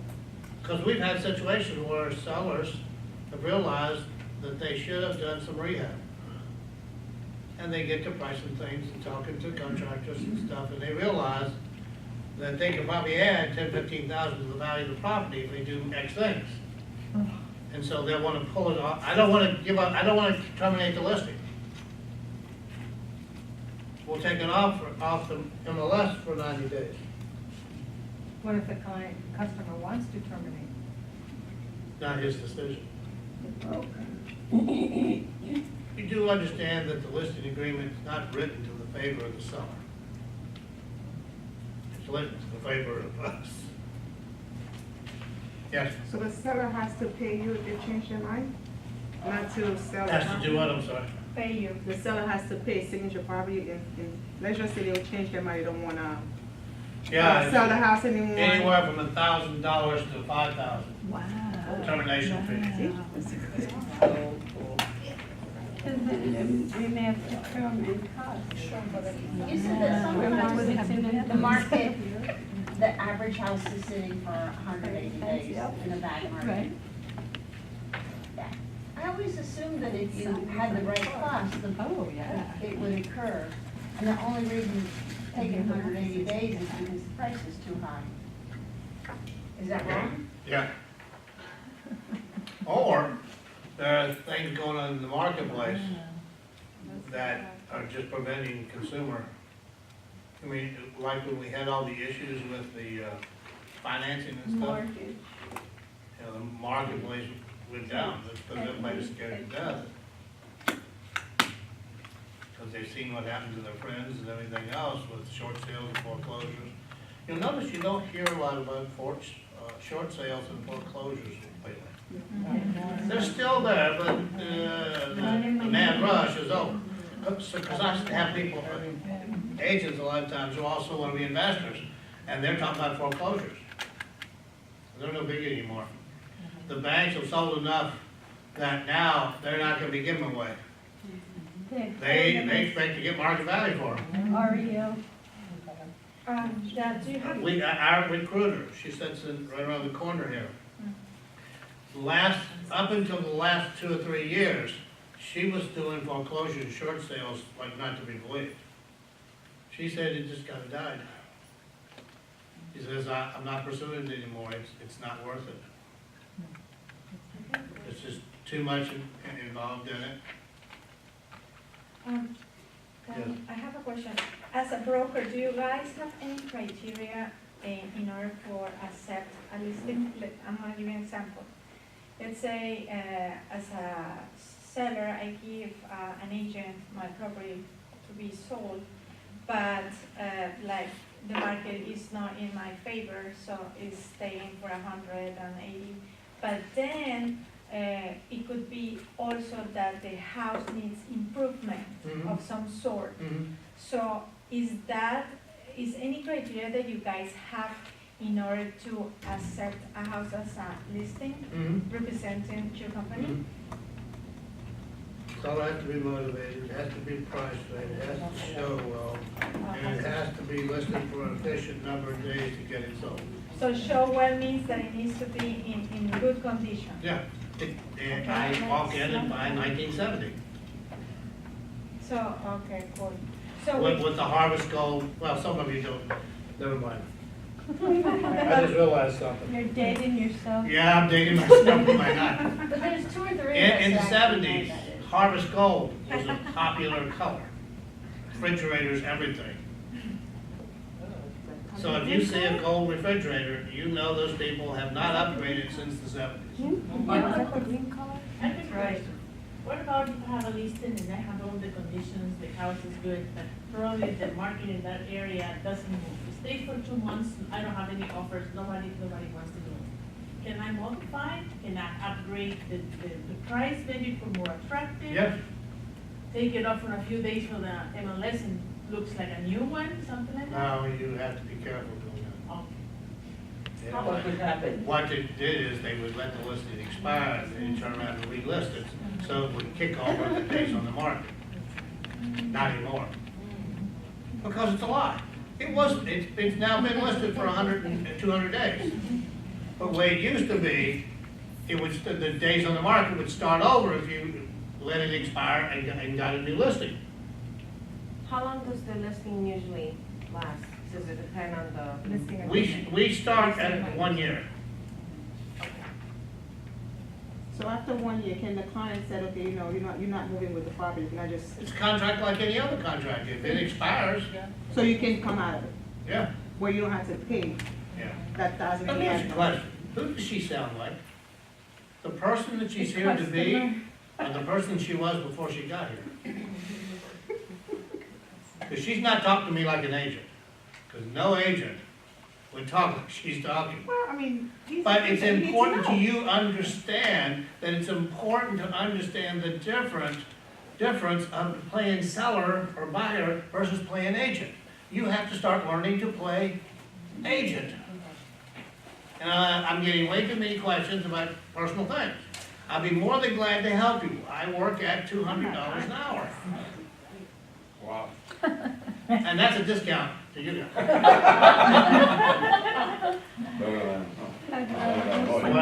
But it is important that you understand that, especially when it comes to these contracts and stuff. You're not a party of these contracts. Yes. But as an agent, as a realtor, right, for myself, I need to know these questions in case the seller is asking these questions so they are aware of the contract. Is that correct? Should I know these things?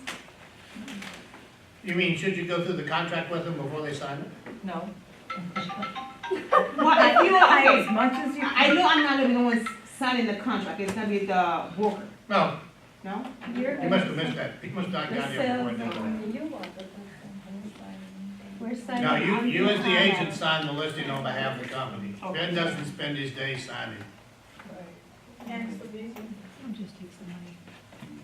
He's gotta take Jojo shopping. Ask your question again. Yes, because I didn't answer. No, you didn't. So I asked you. Yeah, because I remember what it was. We can't even forget what my question was. Well, when you remember, come back and we'll deal with it. All right, let's move on. Let's go back and let's take a look at the net listing.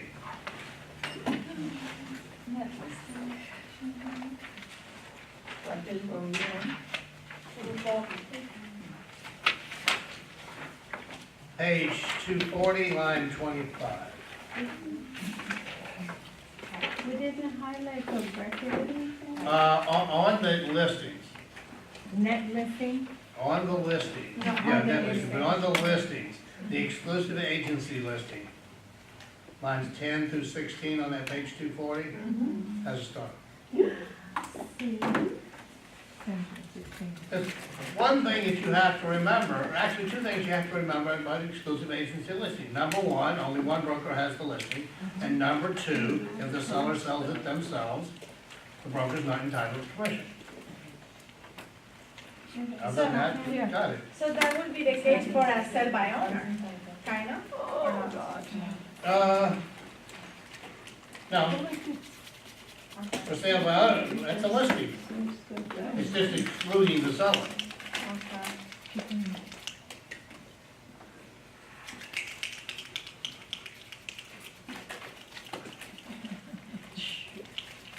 Vegas.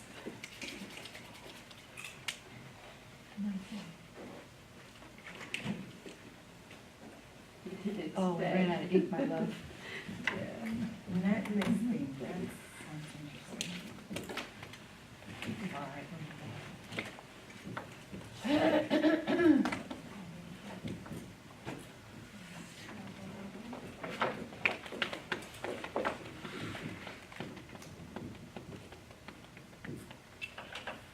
Let's say that the seller says to you, I want to net $100,000 from this transaction. That's an 8, by the way, for 8%. We've estimated that the commission and the closing expenses for the seller will be somewhere around 8%. So the question is, what should I expect or need to sell that property at in order to get the expenses and my commission paid and give the seller $100,000? Stage and acceptable. So you say 108. Okay, everybody do me a favor, or one person. No. Just tell me what 8% of 108,000 It's is. a little bit more than that. It's what? It's more than that. 8,000. No. No, 100,000 is 8 crores. 8. I was thinking somebody else was doing it, but I can't do it. It's I wanna know what 8%, It's 8,000. it's not 8,000. Just No, it's not, because 8%, It's more. It's 8,640. Oh, no, 8, okay. 8,640. okay. Now, what I said is, I wanted you to take 8% of that number. Oh, okay. 8,640. 8,640, Yeah, that is a lot. subtracted from 108, Yeah. So it's Means going that- to be at least 110,000. That's less than 100,000. Yeah. right, 99. oops, Yes. 190, because it's not 8% of 108. Yeah. What you do is, you take what the seller wants to net, and you divide it by All the costs. the percent of price, the net price, I should say. The net price is what? 92%. So if you take 100,000 and divide it by 1%, that 100 represents of the selling price. Because we know the private property has to sell for more than 100,000. The question is how much more? Now, what number do you get if you do that? 108,695. 696. Two, round. Now, take that number and multiply it by 8%.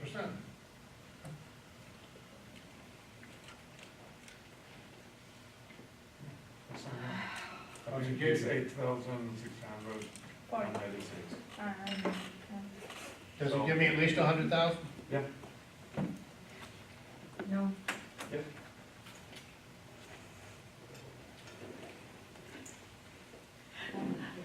Okay, so now what do you do with the one of 1876? Is this number right? Let's Yes. go to this. Yes. Yeah, trust me. And then I subtract 100,000 from that. Thank you. 8,695. Okay, can you repeat the whole, I got lost. You take the seller net and you divide it by the percent of the net price. Now, the percent of the net price they don't give you. They give you the expenses and commission. So if that's 8%, then the portion of the price that represents the net price is 92%. If this was 10%, that would be 90%. Okay. Because this is the expenses and this is the net. But these all come out of the price. Now, I have a question for you. You got a net listing, and an offer comes in at 105,000. And your seller 5,000 or 500? 5,000. 105,000. the seller accepts the offer. Which means there's not enough money to cover that. She will have to pay it. So who's gonna have to pay it? Depends on the contract. The seller. Nope, Buddy? The seller. nope, They, you. Oh. You promised the seller 100,000. You didn't sell it for enough money. It's not the seller's problem, it's yours.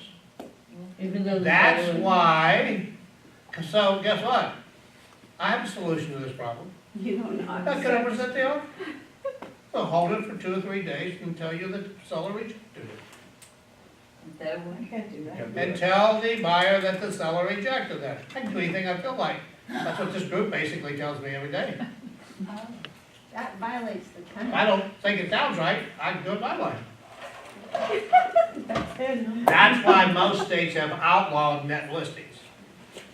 Because you know darn well that as a broker, you're not gonna eat money. yeah. So it's real simple, I just don't tell you about the offer. I wait till I get one that's high enough. Now, I will tell you this much. We don't do net listings here either. However, we do create listing prices around the net. For example, we can take this one. Seller wants to walk away after expenses and commission, wants to walk away with 100,000. So now I do a market analysis. And it tells me that I should be able to get somewhere around 115 to 120,000 for the home. Which means what? 120. All things being equal, we haven't got a problem getting the seller his net. Now, we're still not guaranteeing them a net, but we know that if we list it for 119.9 and we can get 112 or 111 for it, Seller's happy, he got what he wanted. We're happy because there was enough to cover the expenses. So actually, the seller winds up with a little more.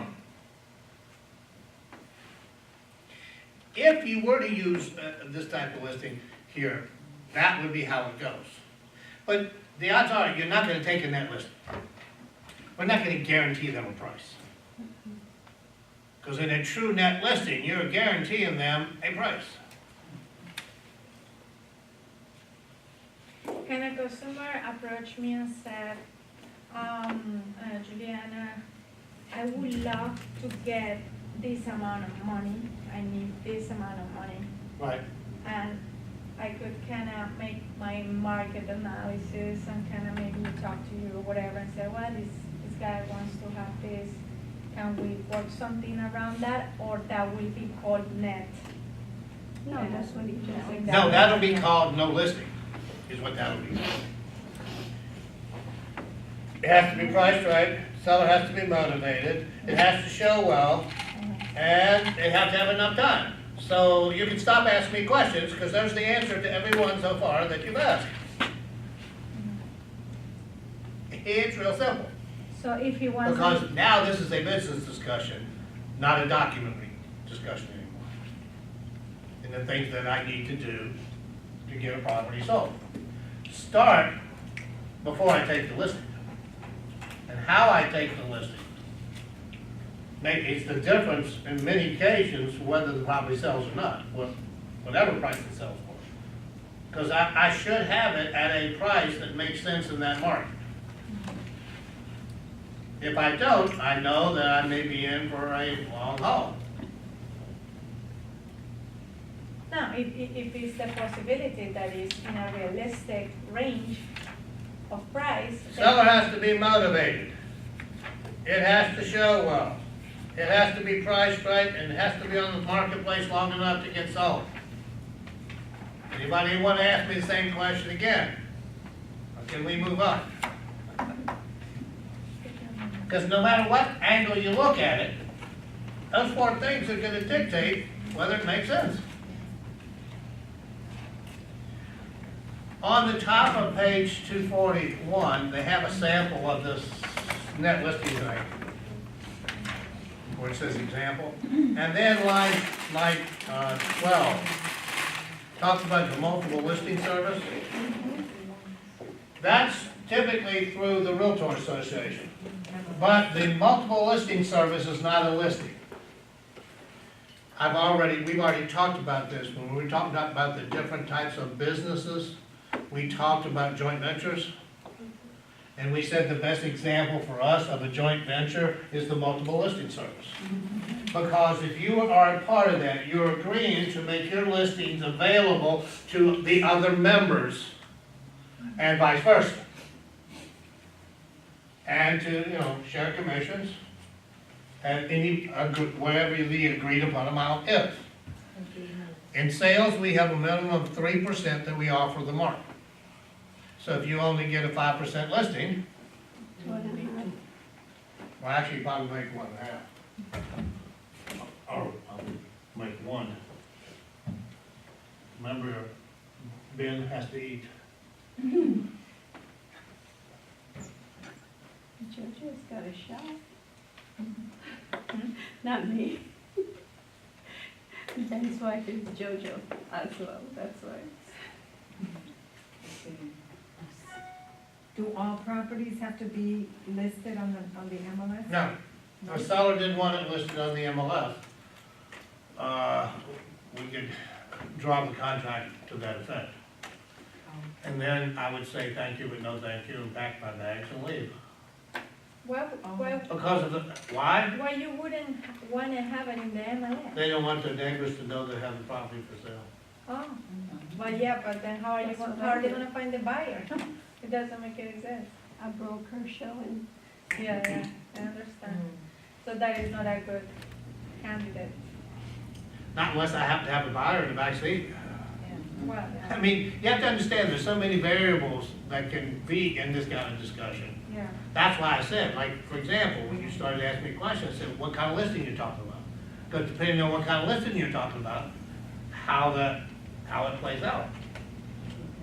Okay, on page 241, let's take a look at the buyer brokerage agreement. Who are the parties in this agreement?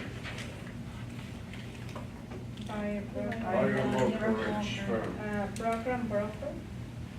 It says buyer, and then it says what? Brokerage. A brokerage is a person or an entity? Entity.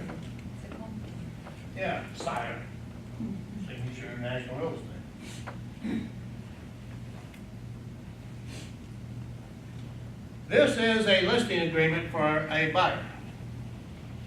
The way that ours work is this. By signing this, the buyer is agreeing not to work with us exclusively, but any properties that we show them, if they choose to make an offer on it, they are agreeing to use us. There's two forms of compensation. One is called a flat rate. You're gonna pay me $1,000 regardless of what I get from the listing office or the seller. Then there's the variable that says, for example, you may put in 3%. I don't work for less than 3%. So we show them a property at 2.5 and they make an offer. And it's accepted. They've agreed to make up the difference. That's what the variable is. So if I showed them a property that was 3% and they bought it, they would owe me nothing. It's also the place where we put the transaction fee, which is an addition, basically additional commission. Ours is base is $295.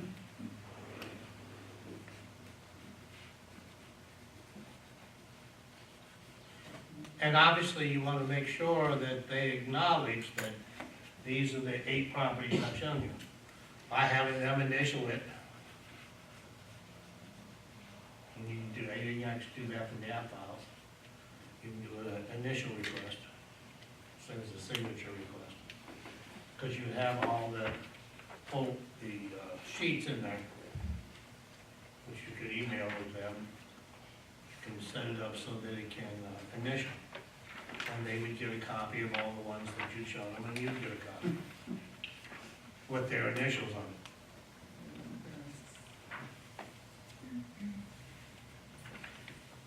A lot of people have a hard time dealing with the idea of a buyer brokerage agreement.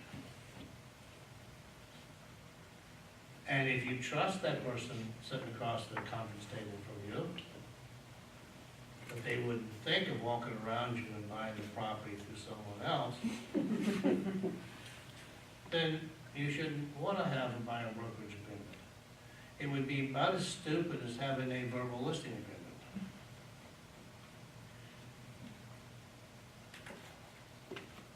And we have classes on that. Actually, Ben does that class.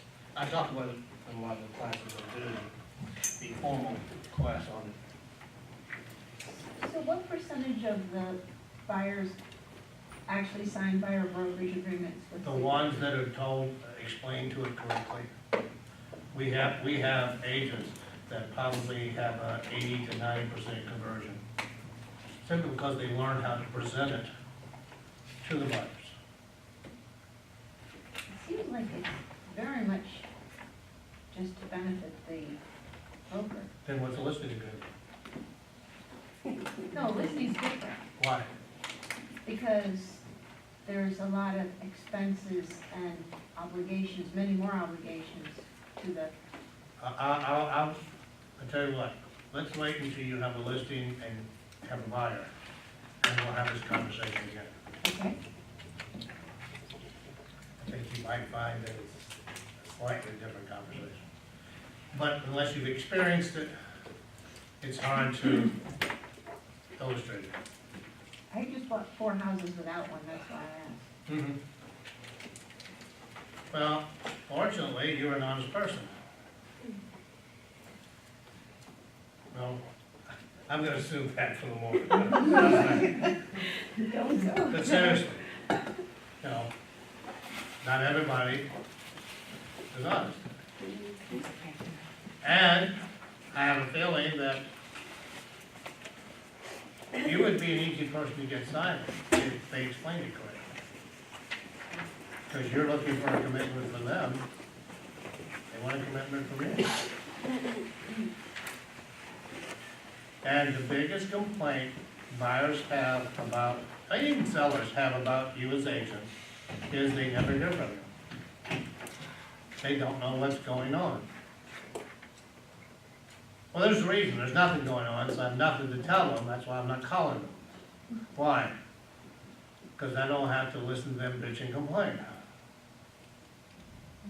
Don't, Unfortunately, that goes with the territory, as they say. You have got to stay in touch with these people. They represent your future business. And I'm not talking about the sale of their property. Whether their property never sells, if they think you worked hard and did a good job and just unfortunately nobody showed up, they'll refer you if somebody asks. But if they feel that, you dragged your heels and you really didn't do anything, you didn't stay in touch, you didn't follow up with showings, makes a difference. All right, why don't we take a break? We'll come back.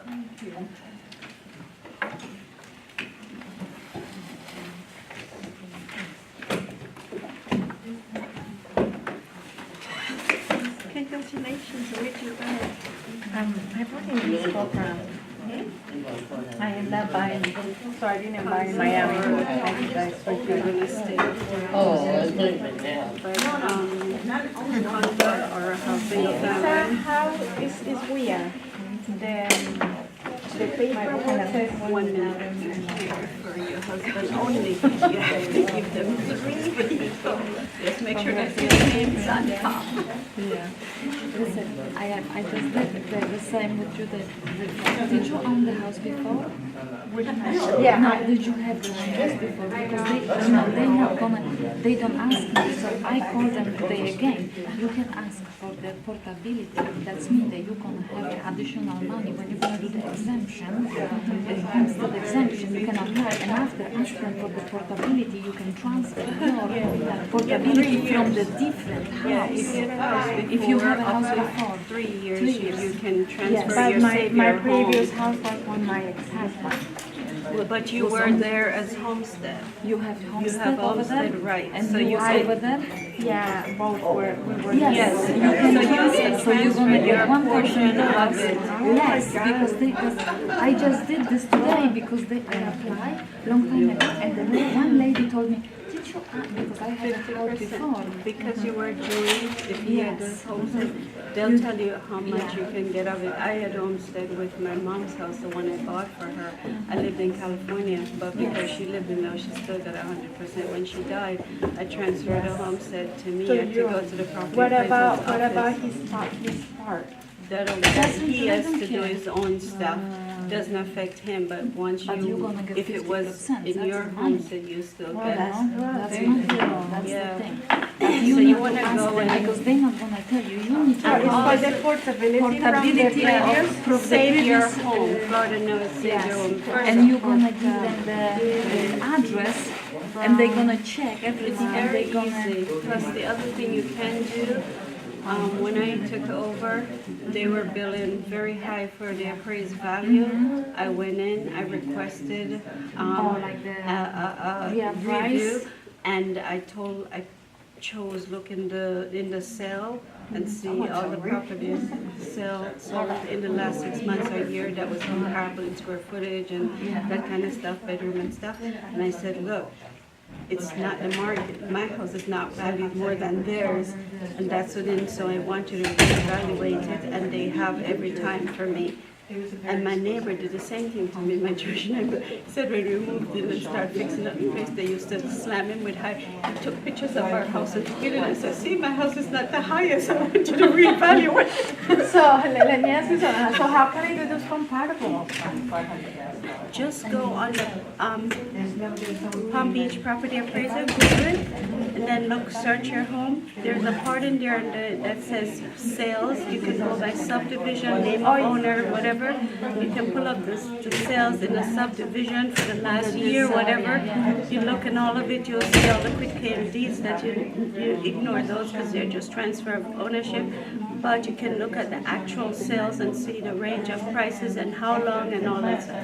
I do that all the time. She just got the house. Well, so my she appraisal, gonna be- let me tell you, she my gonna appraisal, be, on the, that's a new property. it's yeah? a new house, New and my house. appraisal So- came 25,000 over the price I got it. Yeah, but you can still look at other comparables in a different complex She that's cannot do this, she around. cannot do this for the first For the year. first No, year. you But cannot do it. You you can can- do this for the previous, you because can- right now you're gonna pay the taxes that they provide you.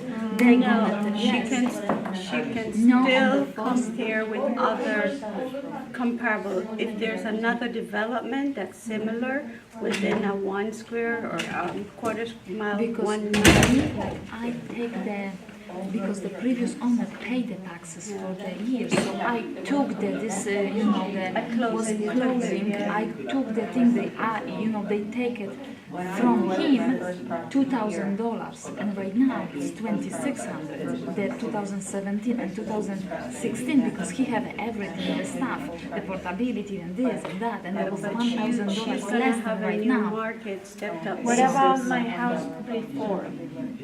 My house was very expensive before. So what I have to do is find out the prices of the houses around for what they were sold for.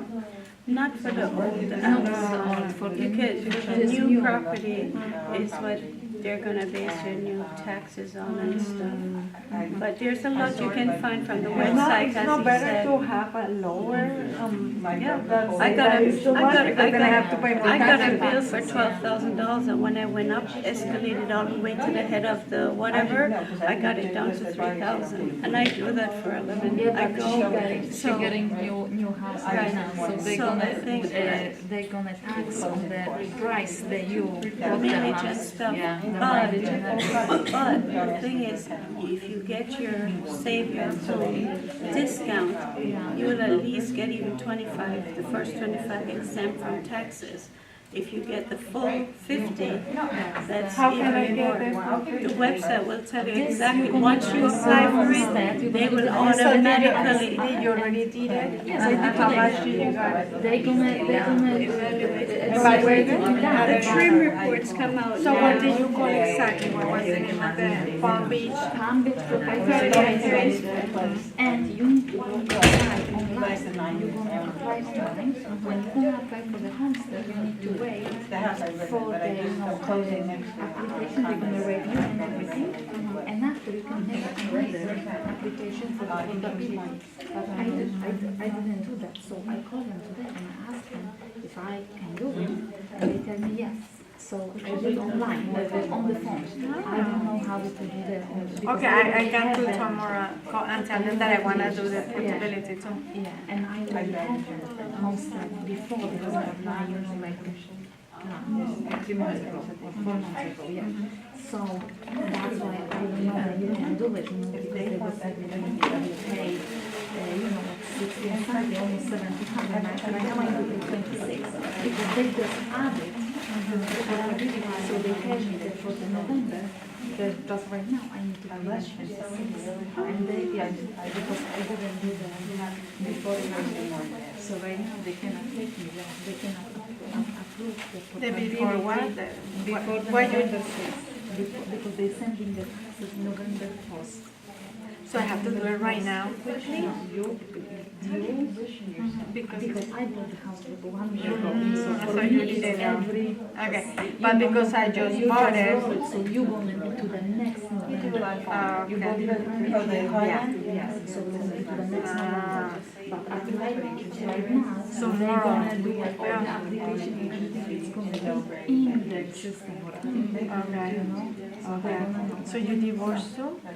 Or no, no, you're No, married? I'm not. I divorced, but right now I'm single, but I have a divorce. Oh, yeah, me too, me too. But we are not, married.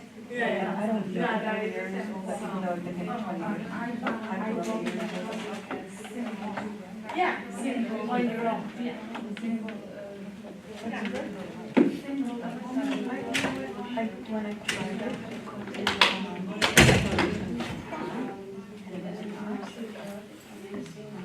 called at 7 o'clock because it was the complaint about the cat. People 7 o'clock this morning on the way down to the shore.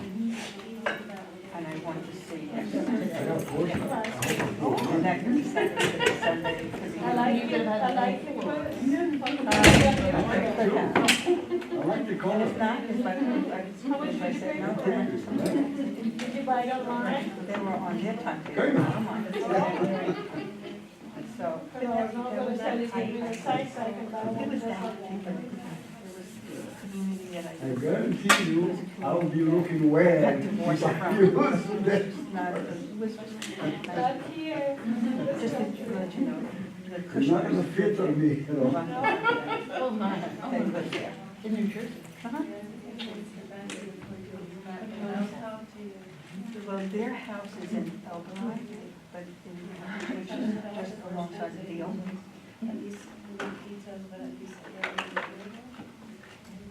And Deal is north of Albion? Although we call it, it's north of, yeah. It's more central. Nobody is further south.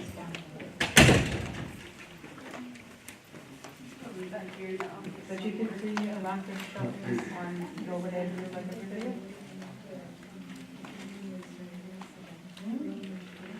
I have to tell you that I, even spending the time there, and I love.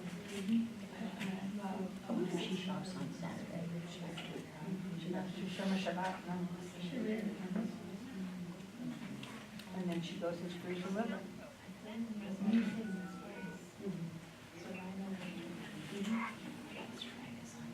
Oh, my. She said that it's Sephardic Jews, Syrian Jews. Well, then my husband is Syrian, his family is Syrian.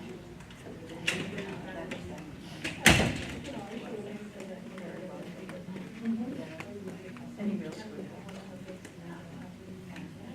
I never was with her. Well, first of all, my mother lived in my house.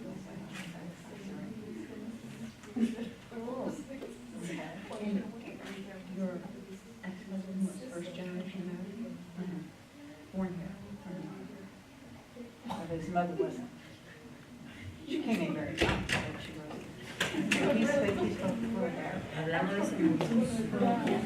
we went to church. And I had no problem. They all, they have to. I know, and I remember Egyptians used to be That's because they wouldn't do communicate, and you know, it's not, especially with Egyptians, there's peace there. I love that, I spent a month there, and it wasn't long. in Egypt. No, he was right. I couldn't go to Egypt, and when I went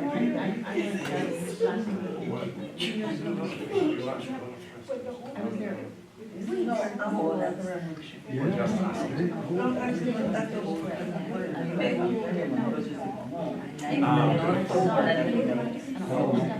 I was there in 1972. And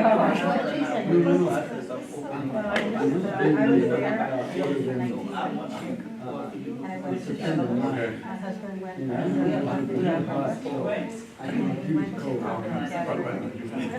the World Gathering, Holocaust. I'm fifth generation of this country. It doesn't mean I don't have a real connection. My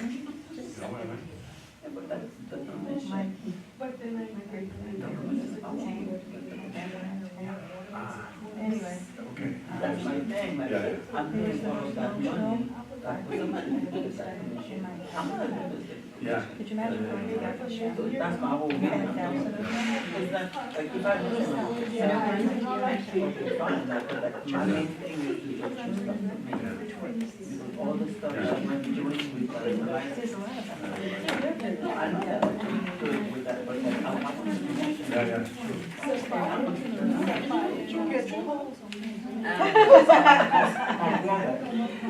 No, it's American Indian. But you know, the other one you can do. But no one wants to talk about it. Very interesting. My sister only wants to go to That's cool. She really feels that she wants to go. I don't feel it. That's why you have to go to But what I mean is, To know what because I wanted to go with that, and I don't know what to order. So we're talking about going to Croatia and stuff. I prefer it straight. I didn't jump on the Well, as long as it's, actually mentioned.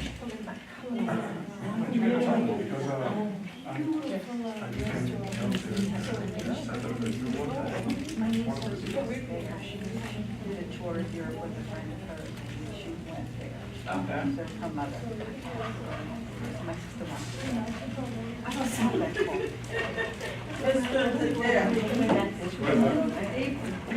Should I follow you? No.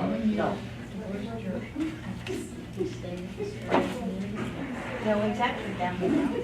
He married, when he got married to someone from the community, which is what he should have said initially. That was really what he did. I was way too outside and I just reported it and then pretended to report it. I didn't finish my thesis. Both my boys and everyone. I go to some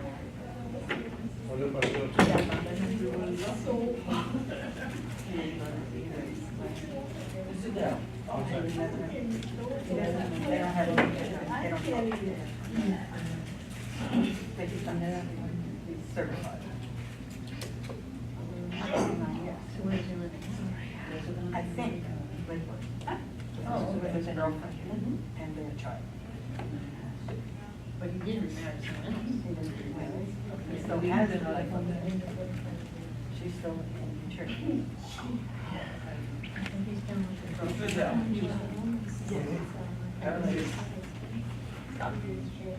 Depending on when a location, but I wanted you to review the place. I think she's the house.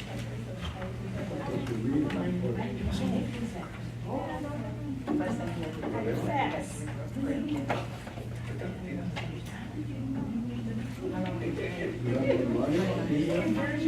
Let's stay.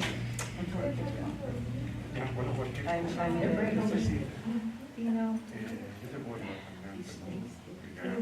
we had a church. And it wasn't a perfect church. It was just a church. You just have to know.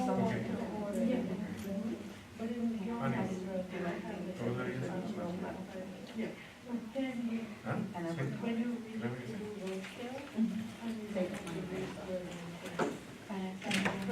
before I got divorced, one day I said, "Are you sure?" He said, "Really sure." I said, Right, but the pricing at the end, you put up some $8 a square feet, minus is like $100. That's a matter of negotiation. Matter of negotiation, okay. I don't know. So by this time, everybody's done. About the other half, the other book. Yeah, do we have to? Not yet. Not yet, okay. That was my question. She's not here. It's. They have to wait until It's so. I still have it.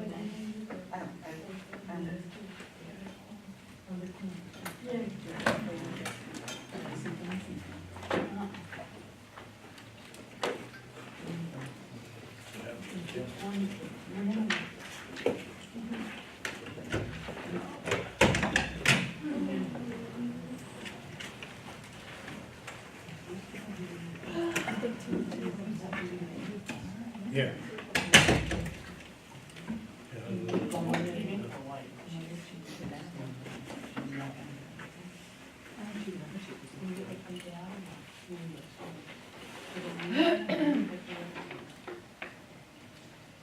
Anybody else that didn't sign up?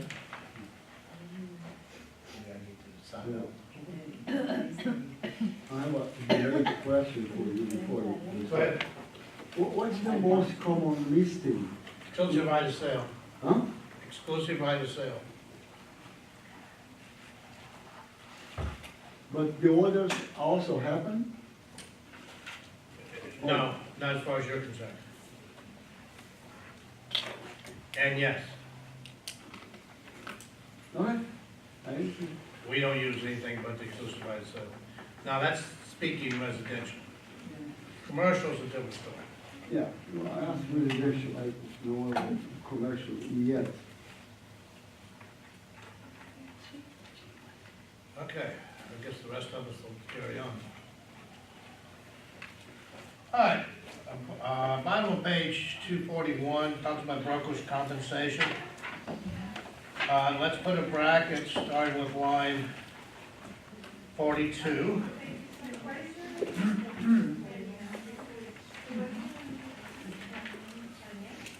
Room line 33 on page 242.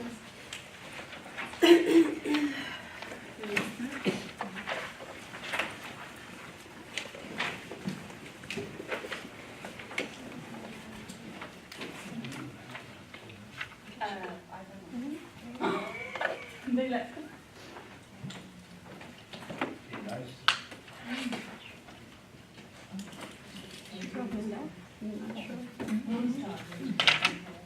Like they make it. Do me a favor, if you have to leave early, please let me know, so I know what's going on. Hey, Dad, I need your phone number at the end of the class.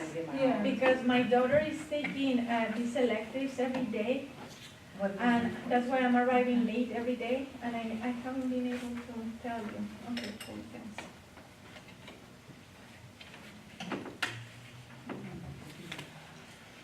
I'll take the number.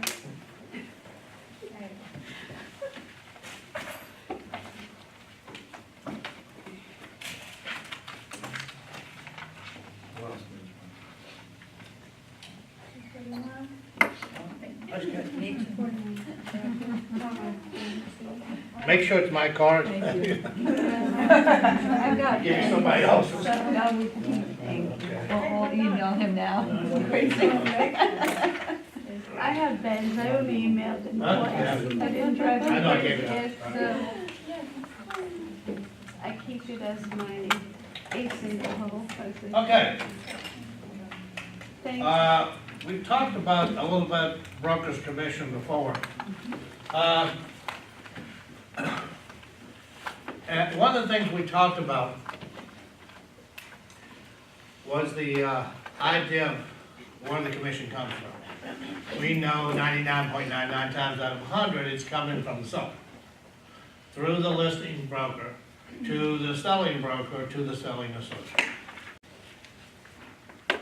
So in an MLS situation where your company is showing property from the MLS and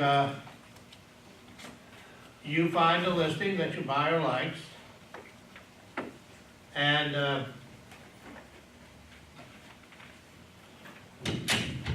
the listing broker refuses to pay the commission.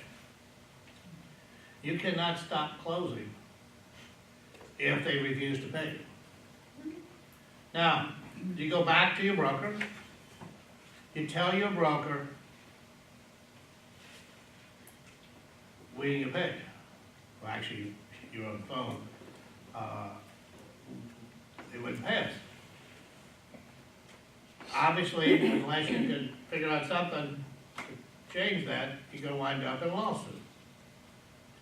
Number one, who decides whether or not there'll be a lawsuit? The broker? Ben?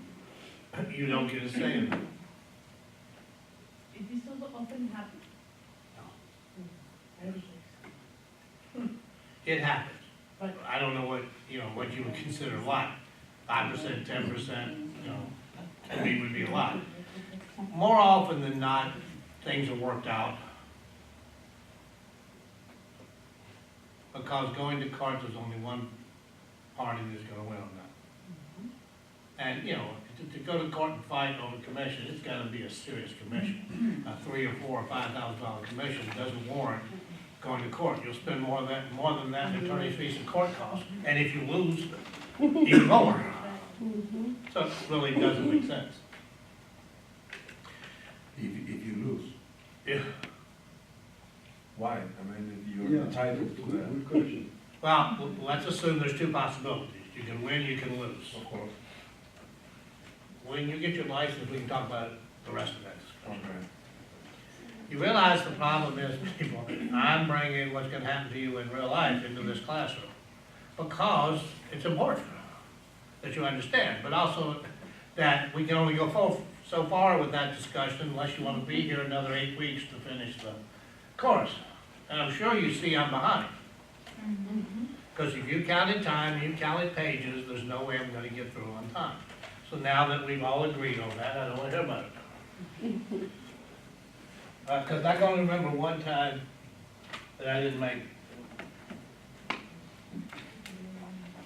What happened in that case? What happened in that case? I had a mental lapse and forgot that we completed it. So, because you were trying to figure out if this time was like that time. So, let's assume your broker says it's not worth it. Can you go after the other broker? No. Why? You don't have a contract with them. It's the agencies or the. They don't owe you anything. They didn't agree to pay you. No. They agreed to pay your broker. Actually, didn't agree to pay your broker, agreed to pay the company. Can the company, would the company compensate to the agent? Did they get paid? Did they get paid? No, but, Did the company get paid?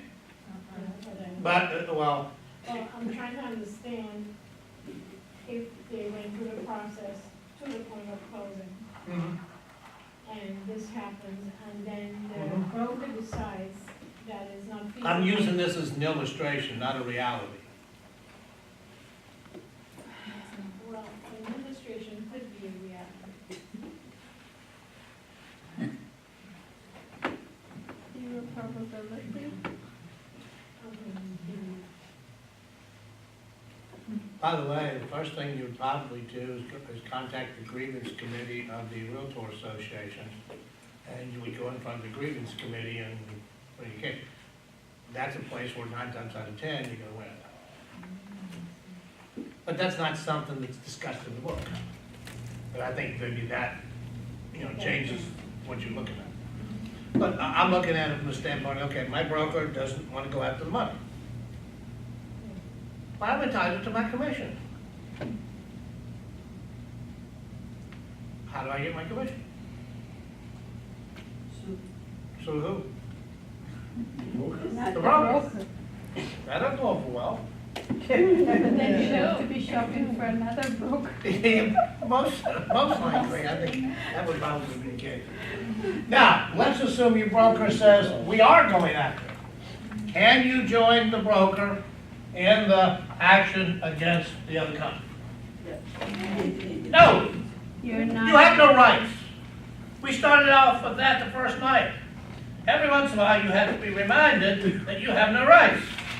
We're the peons. Because we've already done that 3 times in this discussion. So if I can't, why can't I go with the broker? Because that other broker doesn't owe me anything.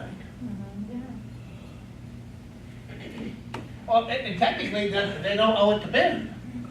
They owe it to Signature International Real Estate because of the relationship in the MLS. Now, how often does that happen? We had one last week. We finally worked everything out. And, you know how things can start out like it's going to be a hurricane, and then cooler heads prevail. And Ben's good when he gets on the phone. He has a good way of handling it. He can play just about any role he needs to play. He can be Mr. Nice Guy. He can be Mr. Understanding. He can Mr. Pain in the Ass. So he can play just about any role he needs to play, which is good. As a broker, you've got to be able to figure out real quick in a conversation, you know, what stance are you gonna take? And that all, but it's business. That's not what we need to talk about. All right, at the bottom of page 242, it talks about option contracts. Now, in an option contract, you have two people. You have an optionor, and you have an optionee. What's the difference between, what's the basic difference between a sales contract and an option? It's an option to buy or an option Yes. to lease. It's not definitive, it's an Yeah, option. it's an option. Let's talk about who's bound. In a sales contract, who's bound? Two parties, the Both buyer and the parties. seller. Buyer and Yeah. seller, which So we it's also bilateral. call Bilateral. vendor and vendee. The deed is the grantor and the grantee. Okay. In an option, in a sales contract, which party's bound? Both. Both. The seller and buyer have both agreed to perform to the conditions of the contract. The third line of the contract, sales contract, says, and the seller and buyer agree that, the seller will sell and the buyer will buy the following real property and personal property.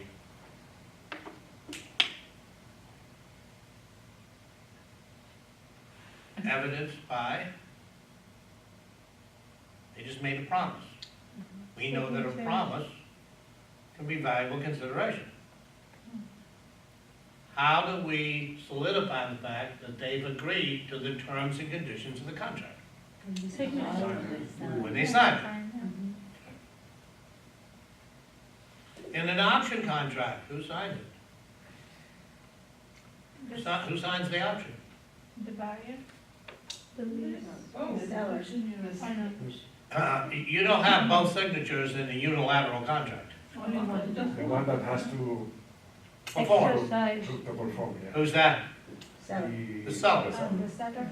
Because the buyer has the Yeah. option. Ah, okay, yeah. You're right. Easy sense.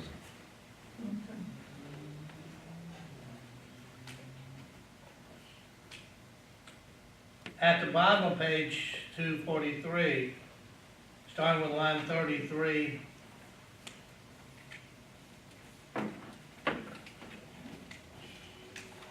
put a bracket around 33 through 37.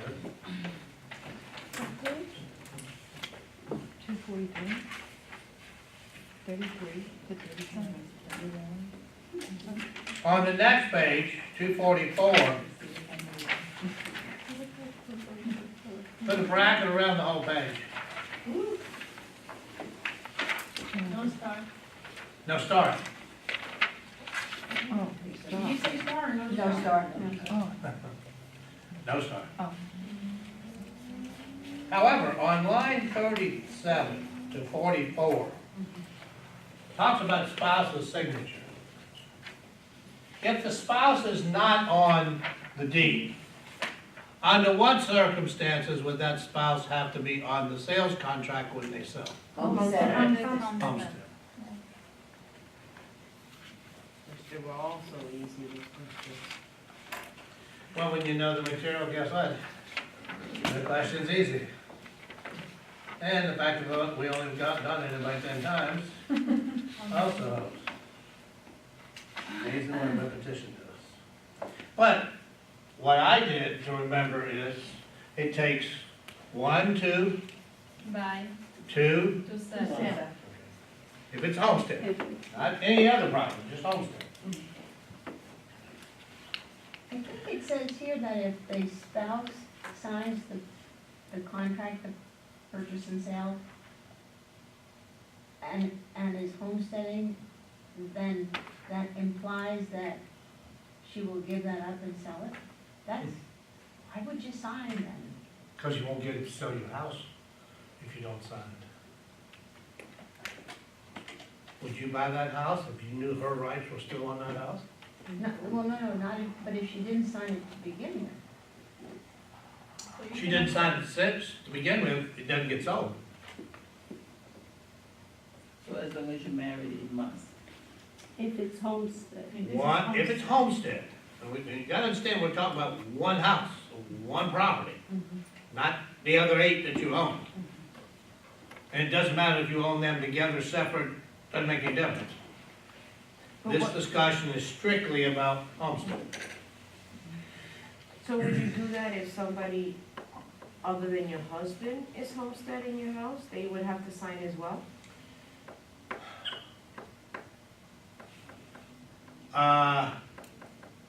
Is it their homestead? Is it their primary residence?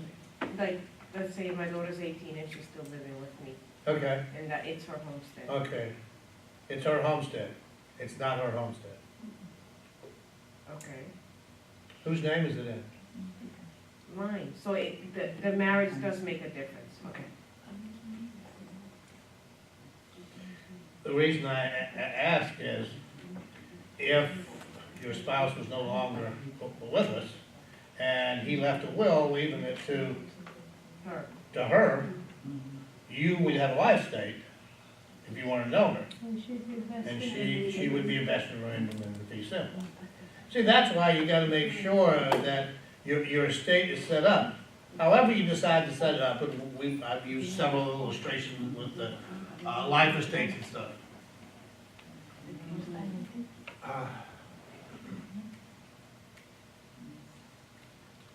As a broker or a sales associate, does the listing agreement or the buyer brokerage agreement give us the authority to sign on behalf of the seller or the buyer? No. Can we be given that authority? Yeah. Yes. And it's called An attorney. power of attorney, which makes you an attorney in fact.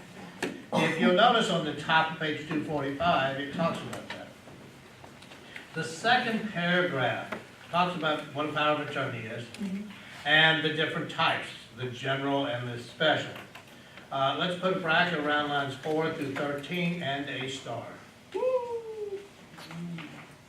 We can't go all night without that. In conclusion, we just have to study the stars.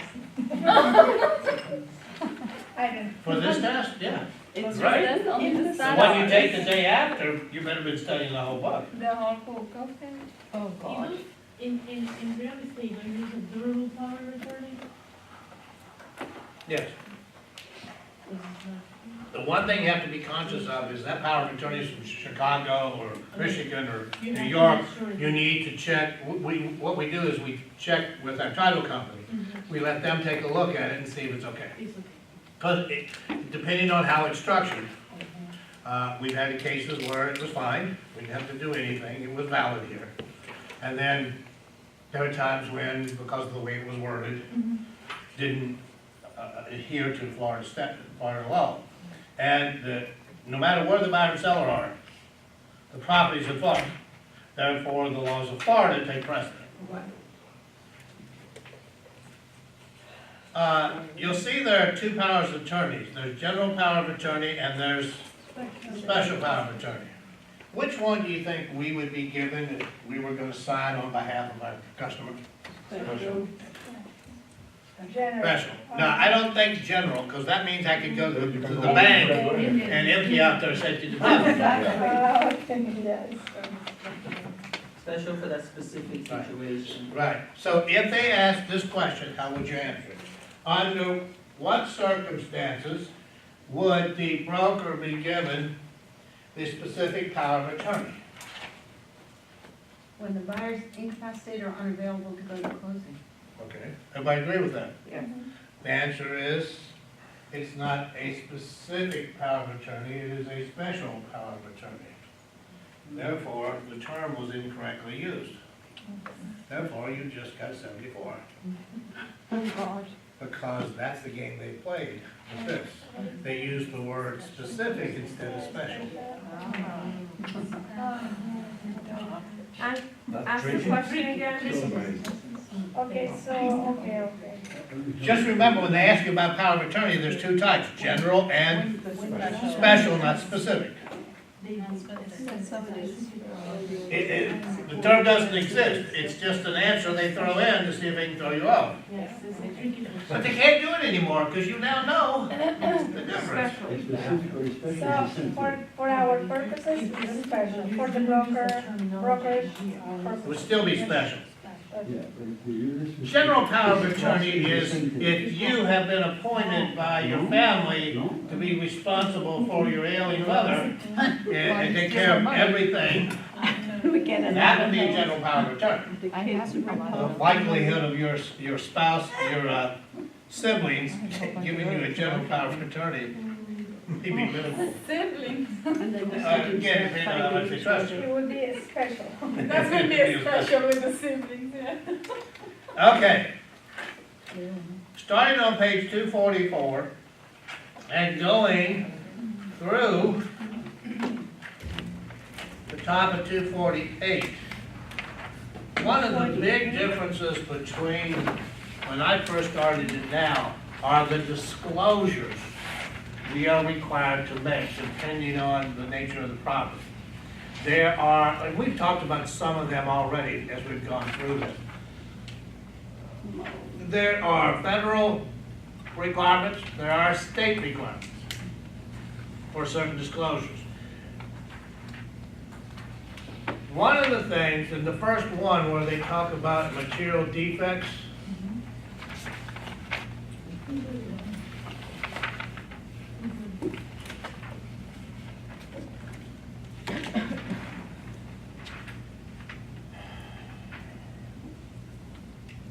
what is the material fact? We've already talked about this. What's a material fact? Something that can change the value of the property. Correct. That is not readily observed. If there's a big hole in the wall here, it would not have to be disclosed. Yes. Why? Because it affects. Because anybody walking in the room can see that. Unless they're buying it sight unseen. It's very, very important in the additional terms or in a separate addendum. If you have that situation where they didn't have a friend or a relative or anybody come look into the property, they're looking at it sight unseen, you want to make sure that in your additional terms that that's acknowledged and that they are accepting the property in the as-is condition. What happens with the inspection? Comes afterwards, so we have to disclose it first, right? Yeah. Well, let me ask you a dumb question.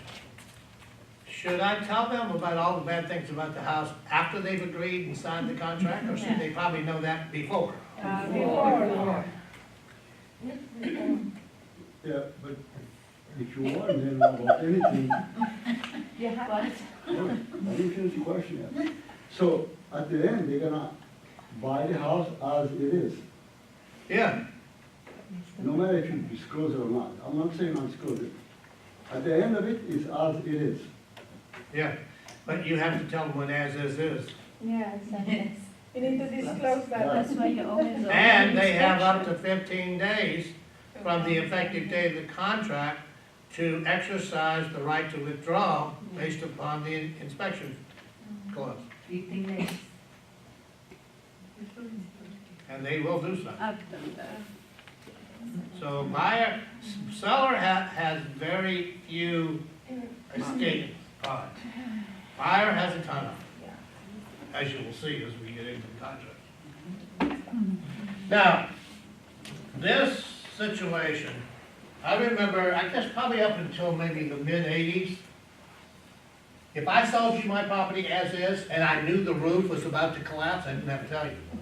If it collapsed 5 minutes after you closed, it was your problem. That happened Sorry, to my mother. as it is. That's why I learned so much. Sorry, what? See, that's why you'll have people from other places, and they see this as this contract, you're gonna have a stroke. Yeah. Because 30 years ago, they bought the house they sold, and as an as-is, and wound up having to put almost half the value of the house back in the house because it was falling apart. Well, that's not the case here, and if it's proven that the seller knew something and did not disclose something that wasn't readily observable, there are legal actions that can be taken against them. So you have to understand that as is doesn't mean, all as is means is. Absolutely. I don't know what's wrong with the house. If I know of anything, I've told you. However, I'm not fixing anything. You take it as is, I'm not fixing anything. But you have to understand in an as-is contract, you have two negotiations. One up front to negotiate the basic contract, and the second one after the inspection. Because you know darn well, if they come back with $2,000 or $3,000 worth of, that buyer is either gonna walk or gonna be looking to the seller to do something. Now, there's where the second negotiation comes into play. If you have a as-is contract and you say the water heater, the heating system, the pool, and its infrastructure have all approached or exceeded their natural Right. life and are sold as is, does that mean they can come back after inspection and say, look, this is really all they don't want it, when you stated it? If it's in working condition, Yes, then that's all it needs to be. okay. Well, let me ask a question. What if the air conditioning unit breaks the day before closing? Go back into negotiation. No, No, it's that's the seller's the responsibility. responsibility to Because when the contract was signed, that air conditioning unit worked. Okay. See, there's a maintenance clause in the as-is contract that says, as of the effective date of the contract, the seller has to do basic maintenance and keep the property in the condition it was at contract. Again, can it become a point of negotiation? Yeah. And how often a buyer require inspection or use inspection? all the All the time. Yeah. I hope so. Well, let me ask you a question. I hope so. Wouldn't you like to know what's really wrong with the house? Or are you gonna trust your real estate agent and everybody I would like else? to know, but the buyer was putting offers in my townhouse, one of them was about 15, one of them hire inspector. That's why I'm asking you. Yeah. One of them, Right. the other 14. Were they gonna, was it a gut? Was it a gut job? Or what? Your condo, was it a gut job? If somebody came in, would they gut it and redo it? No, I don't understand the question. He asking if you remodel your house that looks so nice that they don't need to hire the inspection. The condo looks nice. Okay, I remodel it after I decided not to sell it. But So you did, okay, so everything is what fine. year would you say it looked like it was made in? 1990 now. I still don't understand what you're talking about. Every decade has a certain style. Oh, What decade, 50s, 60s, 70s, 80s, 90s, would that unit have been before you did anything to it? about 35 years ago. 35 years? So, 50s? Hello, I did it. So it was a gut job. 70s. If it's not at market standards, the only way you're gonna get the value to market value is to go in there and bring it to market value condition. And because of the age of the properties here, as I mentioned before, that's becoming more common. Up north is where you saw it all the time, because you look in houses built in 1823. I grew up in a house built in 1818. Ooh, that's cool. Half the house was 1818, and the wing was in 1929, I think. Do you have problems with lead? With what? Lead? Lead. The lead paint? Oh, lead paint? Probably. I don't know, maybe that's what's wrong with me. So if you're wondering why I act the way I do, you may have a reason. Oh, the stories I can tell you about that house. So a gut job is basically when you remodel the Yeah. whole Come house next, to make it look. all you have to do is watch Flip It or Flop It. Right. Oh, yeah. And when they say that they're going in and they're taking everything out, that's a gut, I'm gutting the place. They make a fortune. I've done that. Almost every one of them. Why? Because a lot of homes have a great structure.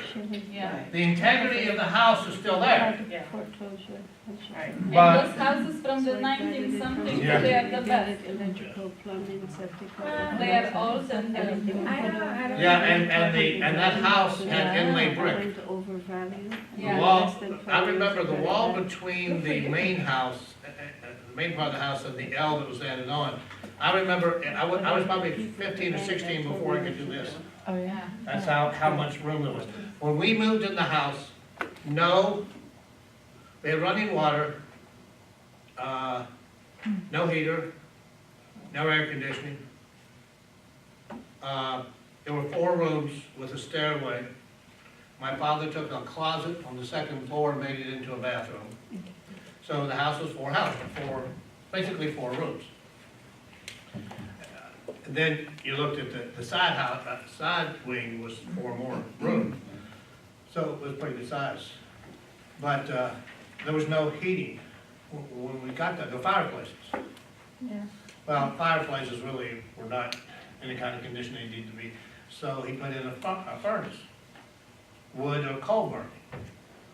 Now, you know what happens about 3 o'clock in the morning in the middle of January? That fire goes out. And I remember as a kid, we used to have the country quilts that you see. I'd have 2 or 3 of those. And I'd be sleeping with my head under the pillow. Because here was 98, here was 30, or 25, or whatever the temperature was. One morning I woke up, you know how sometimes with the snow it's like powder? Yeah. It was that much on the inside of the windowsill. Oh, wow. Because it was so fine, it blew through. Now this will be your favorite one, and I will move on. We had bats in our balcony. Oh my God. Every once in a while, I don't know how it got from the attic to my bedroom. Oh, my. But I'd wake up hearing that flutter.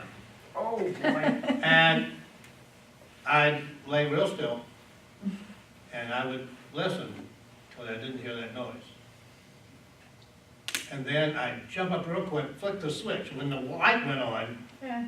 the bats get disoriented and don't do anything. I'd run down and get a broom.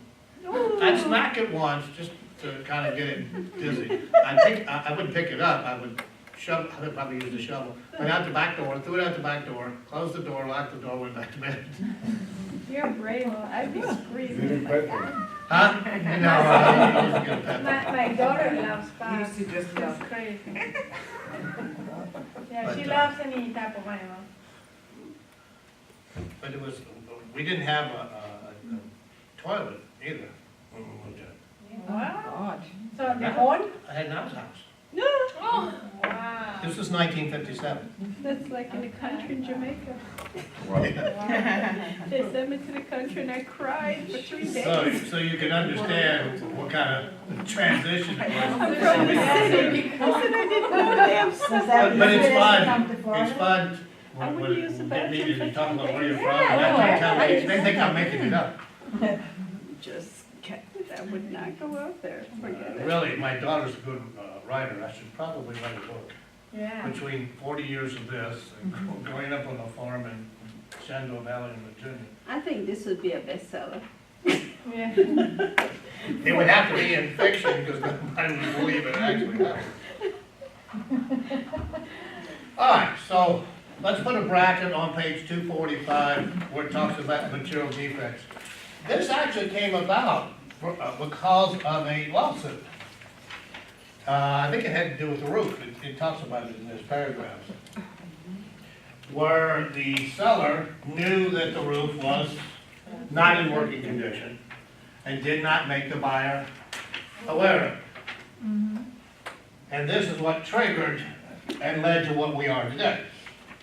You have to realize that until probably the 80s, buyers coming to Florida were fresh meat. They didn't represent anybody. Nobody represented them. Nobody had to tell them anything. Times have changed greatly, as you will see as we roll into some of these disclosures and some of the others that we talked about. All right, next page. We have the radon gas disclosure. You'll notice in the gray box, there is that statement, where it says rate on gas, and then goes and explains what it is. That is the disclosure, and there isn't a separate form. It actually is embedded in the contract and embedded in the lease. So some of these addendum, some of these disclosures actually have individual forms for that particular disclosure. This one does not. Radon gas is dangerous because it is radioactive and can cause cancer. You don't hear much of it here. Once in a blue moon I hear something. I hear more of it from people talking about up north and other places. Just the composition of the subsurface here is not conducive to creating that kind of gas. But it was I don't know, sad or shocking or whatever. I had an agent that was working with this young gal and tried to help her find a home. And they found a home. And they went to make an offer, and she says, please put on there that I want to do a radon gas inspection.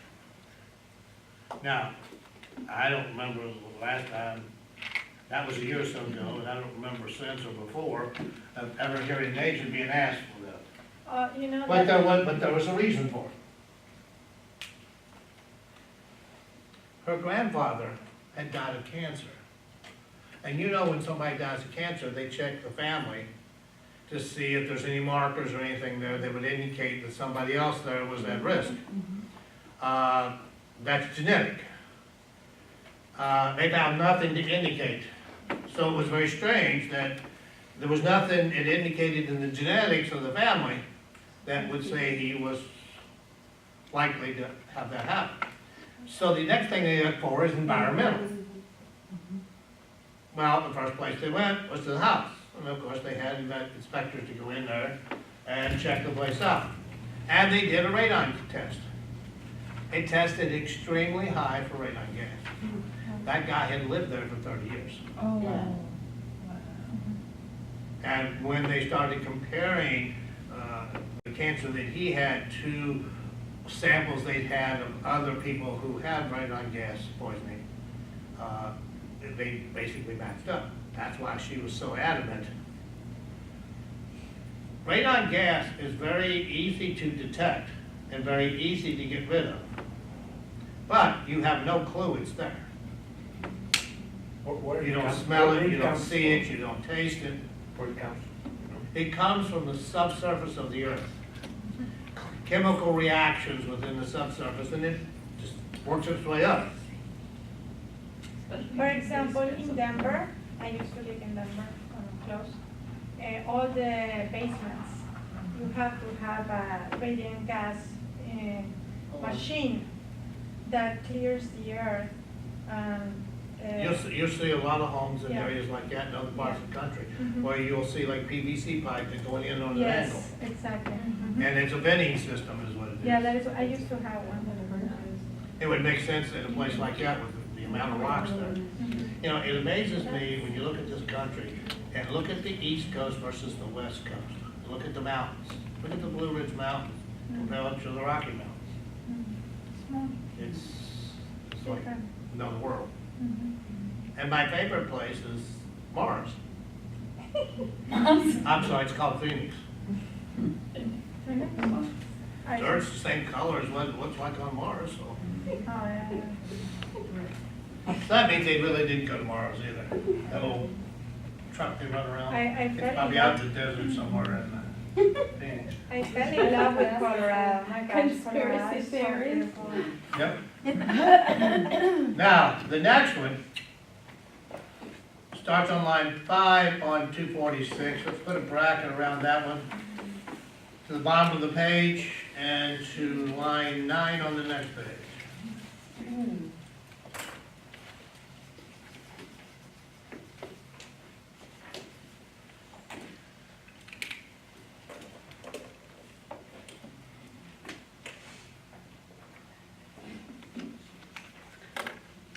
Dale, Yes.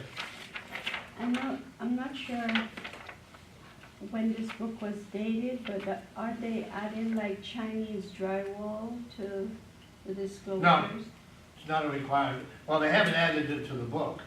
It's not a required disclosure. What is Chinese drywall?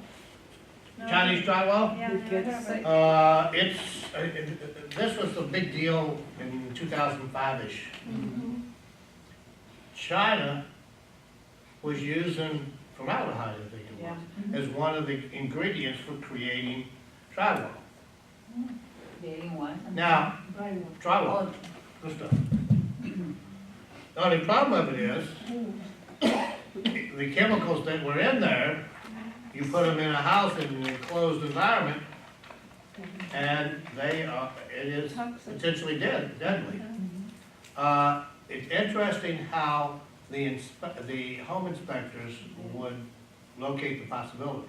One, when they were in the attic checking the roof, they could move the insulation back and it would say made in China. The other way was they would take off the cover, and there's a metal box in there. Metal box would be rusty. That was another indication.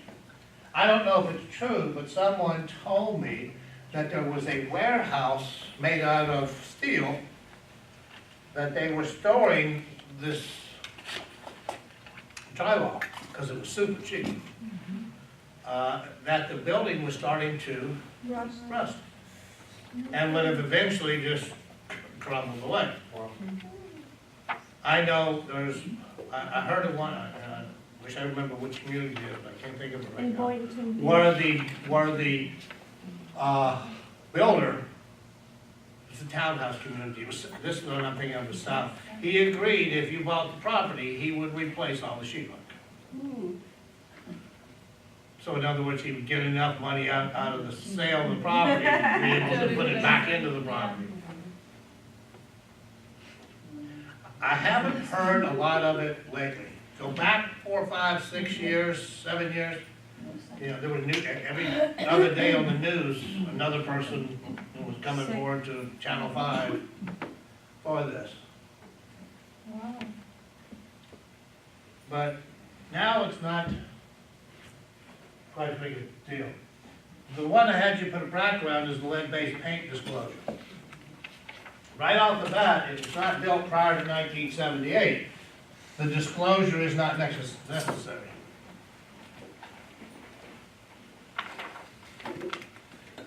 But we know that up until the late 70s, paint had lead in it. Why? Because it helped to adhere to the walls. And was very durable. I remember our barns on the farm were metal. Not metal. What am I trying to think of? They were not steel. Aluminum. Aluminum. And we used to have aluminum paint that every summer, before the summer started, so it didn't leak, we'd go paint the whole barn. Now, I'd be willing to bet money there was lead in that paint. Because by 78, I was here. So, like I said, I know what my mental problems are caused by.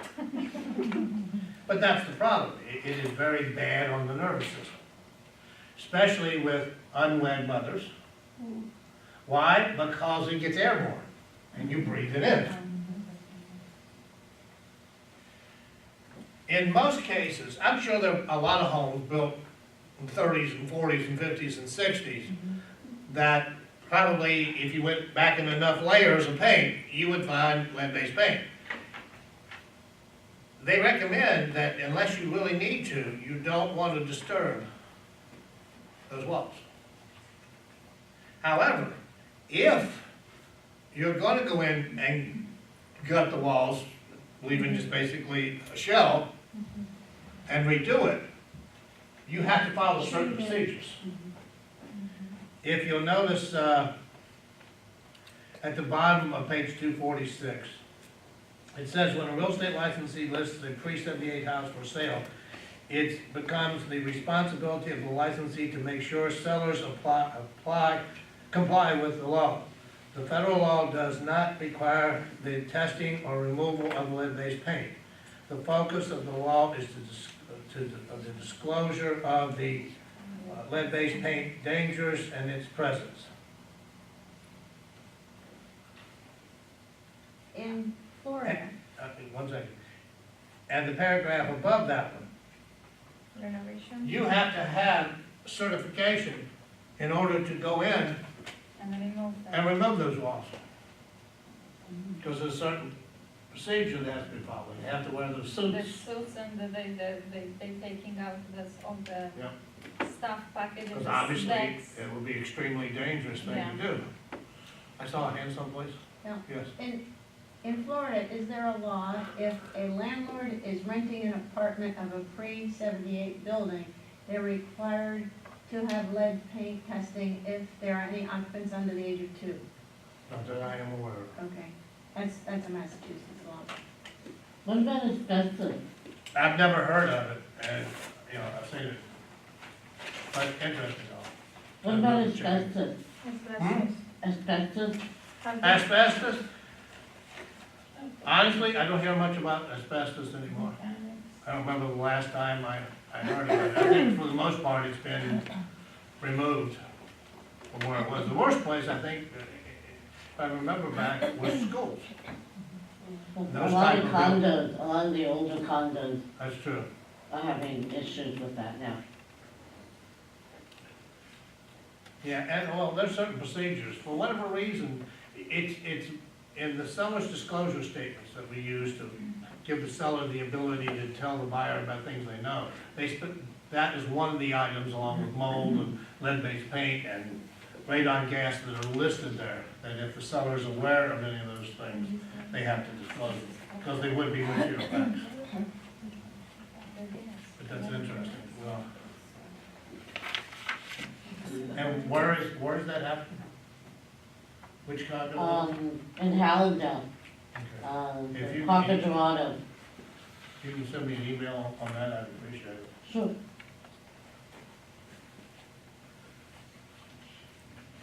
All right, the next one is the homeowner association disclosure. On page 247, starts with line 10, goes to the bottom of the page,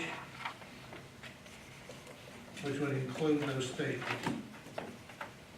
And to the top of page 248, to line 8. Right. Yes,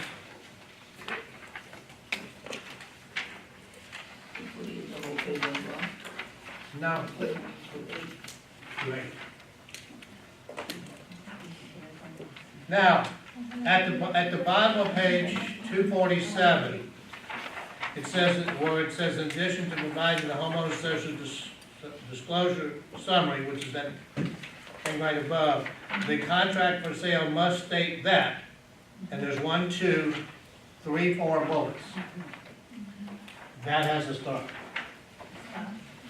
You can't even get the homeowners association stuff from them, it's like pulling two before you sign the contract.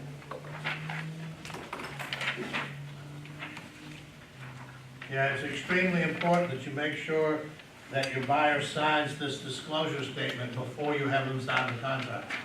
Or they have a provision in there that they have 3 days if it isn't signed before the contract for them to withdraw. Not like the condo. As long as I give them a copy, as long as I have them sign it before we make the offer. But that's why I teach in contract class, which I start this week. Listings tomorrow, sale tomorrow. See, I'm cranking up for tomorrow, so a lot of things we're talking about tonight, the first thing we're talking about tomorrow is listing contracts, and the second thing on Wednesday is gonna be sales. Also, I you could- teach every day? Huh? Not every day, no, kind of bunches. Because neither one of these two things are my real job. My real job is reviewing all the contract files. So that I can say, you can't get paid. You don't have all your forms. You think I'm nasty in here? Did you say? Wait until you don't get all your forms and I won't sign off so you can get paid. You wanna be like Trump. And you will be the 9 It's amazing. When we first started doing this type of program, we had a little different format. But we had so many agents that were refusing to turn in their forms. That what we had to do is treat them like third graders. You don't get your forms in, you don't get to go to recess. You don't get paid. Believe it or not, I've got one person in there, went on vacation, forgot to sign off on her file. She didn't, there's a form missing. Guess what? She had 2 checks coming. Not this week. So do they get paid weekly? Yeah. Depending on when you turn it in. There's a cutoff like on Thursday to get next Friday. But we're working on some other programs to actually let you get paid at closing. Oh, that's better, that's good. First thing I really worry about is having a commission to get paid on. I talk about, prospecting and working with people and stuff, and I mentioned commission, everybody's awake.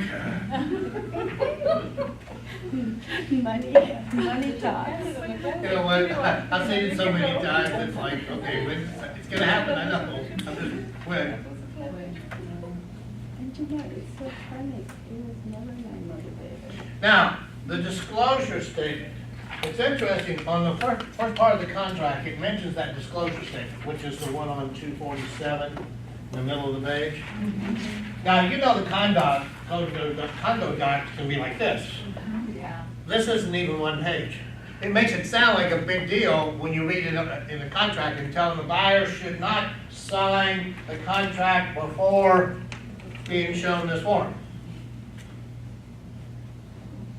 The main things is number 3 and number 6. Which page? Those are the only 2 things. 47. 47. Number 3? Number 3, there's 2 things. One is that monthly fee that you pay, the HOA fee, monthly, quarterly, semi-annually, whatever. The second part of 3 is if they're paying on any special assessment. Or maybe they redid the park and there wasn't enough money in the budget to cover it, so they're assessing each property owner with $1,000 and giving them a year to pay it off. That's what that one was. So that one, yeah, you're not gonna see that often. And then number 9 talks about paying rent for recreational. The only community I can think of that has something like that now, I'm sure there's more, is Century Village. See, in Century Village, the association does not own the clubhouse or the common area. That still belongs to the developer. And they pay rent on that every month as a part of their monthly base. That's common in California. Pay rent? Yes, Beyond, That land developer was smart. Yeah, that land developer is part of the, indirectly part of the signature family. Wow. We know I now. see. Such a blind man. I was gonna say, he You must have understand. lived in California, that's what they do. Because the first communities that this company marketed were the 3 Central Villages: West Palm, Boca, Deerfield, and Pembroke Pines. That was the first 4 offices. When I used to work. They grow pretty quick. When I used to work for the bank, we used to call it Seizureville. Every time I turn around in the bank, there's a paramedic. Yep. Oh yeah, there's always plenty of business available. On page 248, line 11. But what did you say for student period 11 to 3? Stars, I mean, the bullets are stars. Is that start? 11 No, to 3. the bullets. 11 to 3 No figures. start, the The silent. homeowner association. I just talked about, all I did was talk about Oh, three. okay, okay, that's what I'm-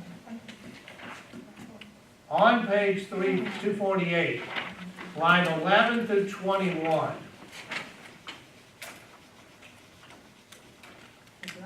Where it says and then actually it says property tax disclosure.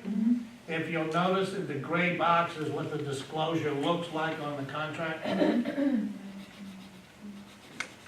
So if you read what's in the gray box, that's the disclosure that's on the sales contract. Here's the reason for that. I was messing around one day, probably 2005, 2006, when things were just about to explode. And I said to myself, I'm curious, if I sold my house for what the market would pay me at that point, which was more than it probably paid me now, and I turned around and bought it back for exactly what I sold it for, I realized that I could no longer afford to live there. Property taxes. Because my property taxes would have gone up A stepped up base. 400%. That's what happens, it goes up. Because of those kind of scenarios is why you have that disclosure that you just read. Warning the buyer that you can't go by what the seller paid. I mean, you look at what I paid. I've been there since 1993. I've had homestead, so they couldn't raise my assessed value more than 3% a year. So what I'm paying in taxes now is an illusion. It's double. That's what I pay double.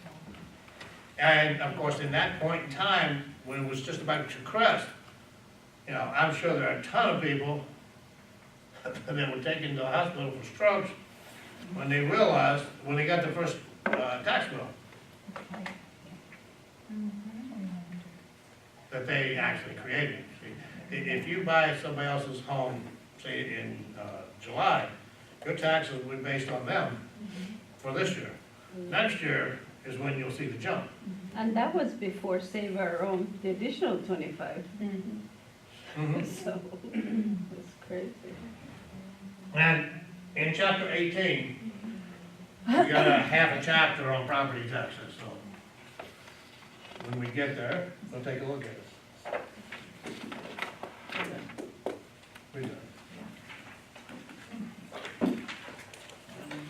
Okay, let's shut things down.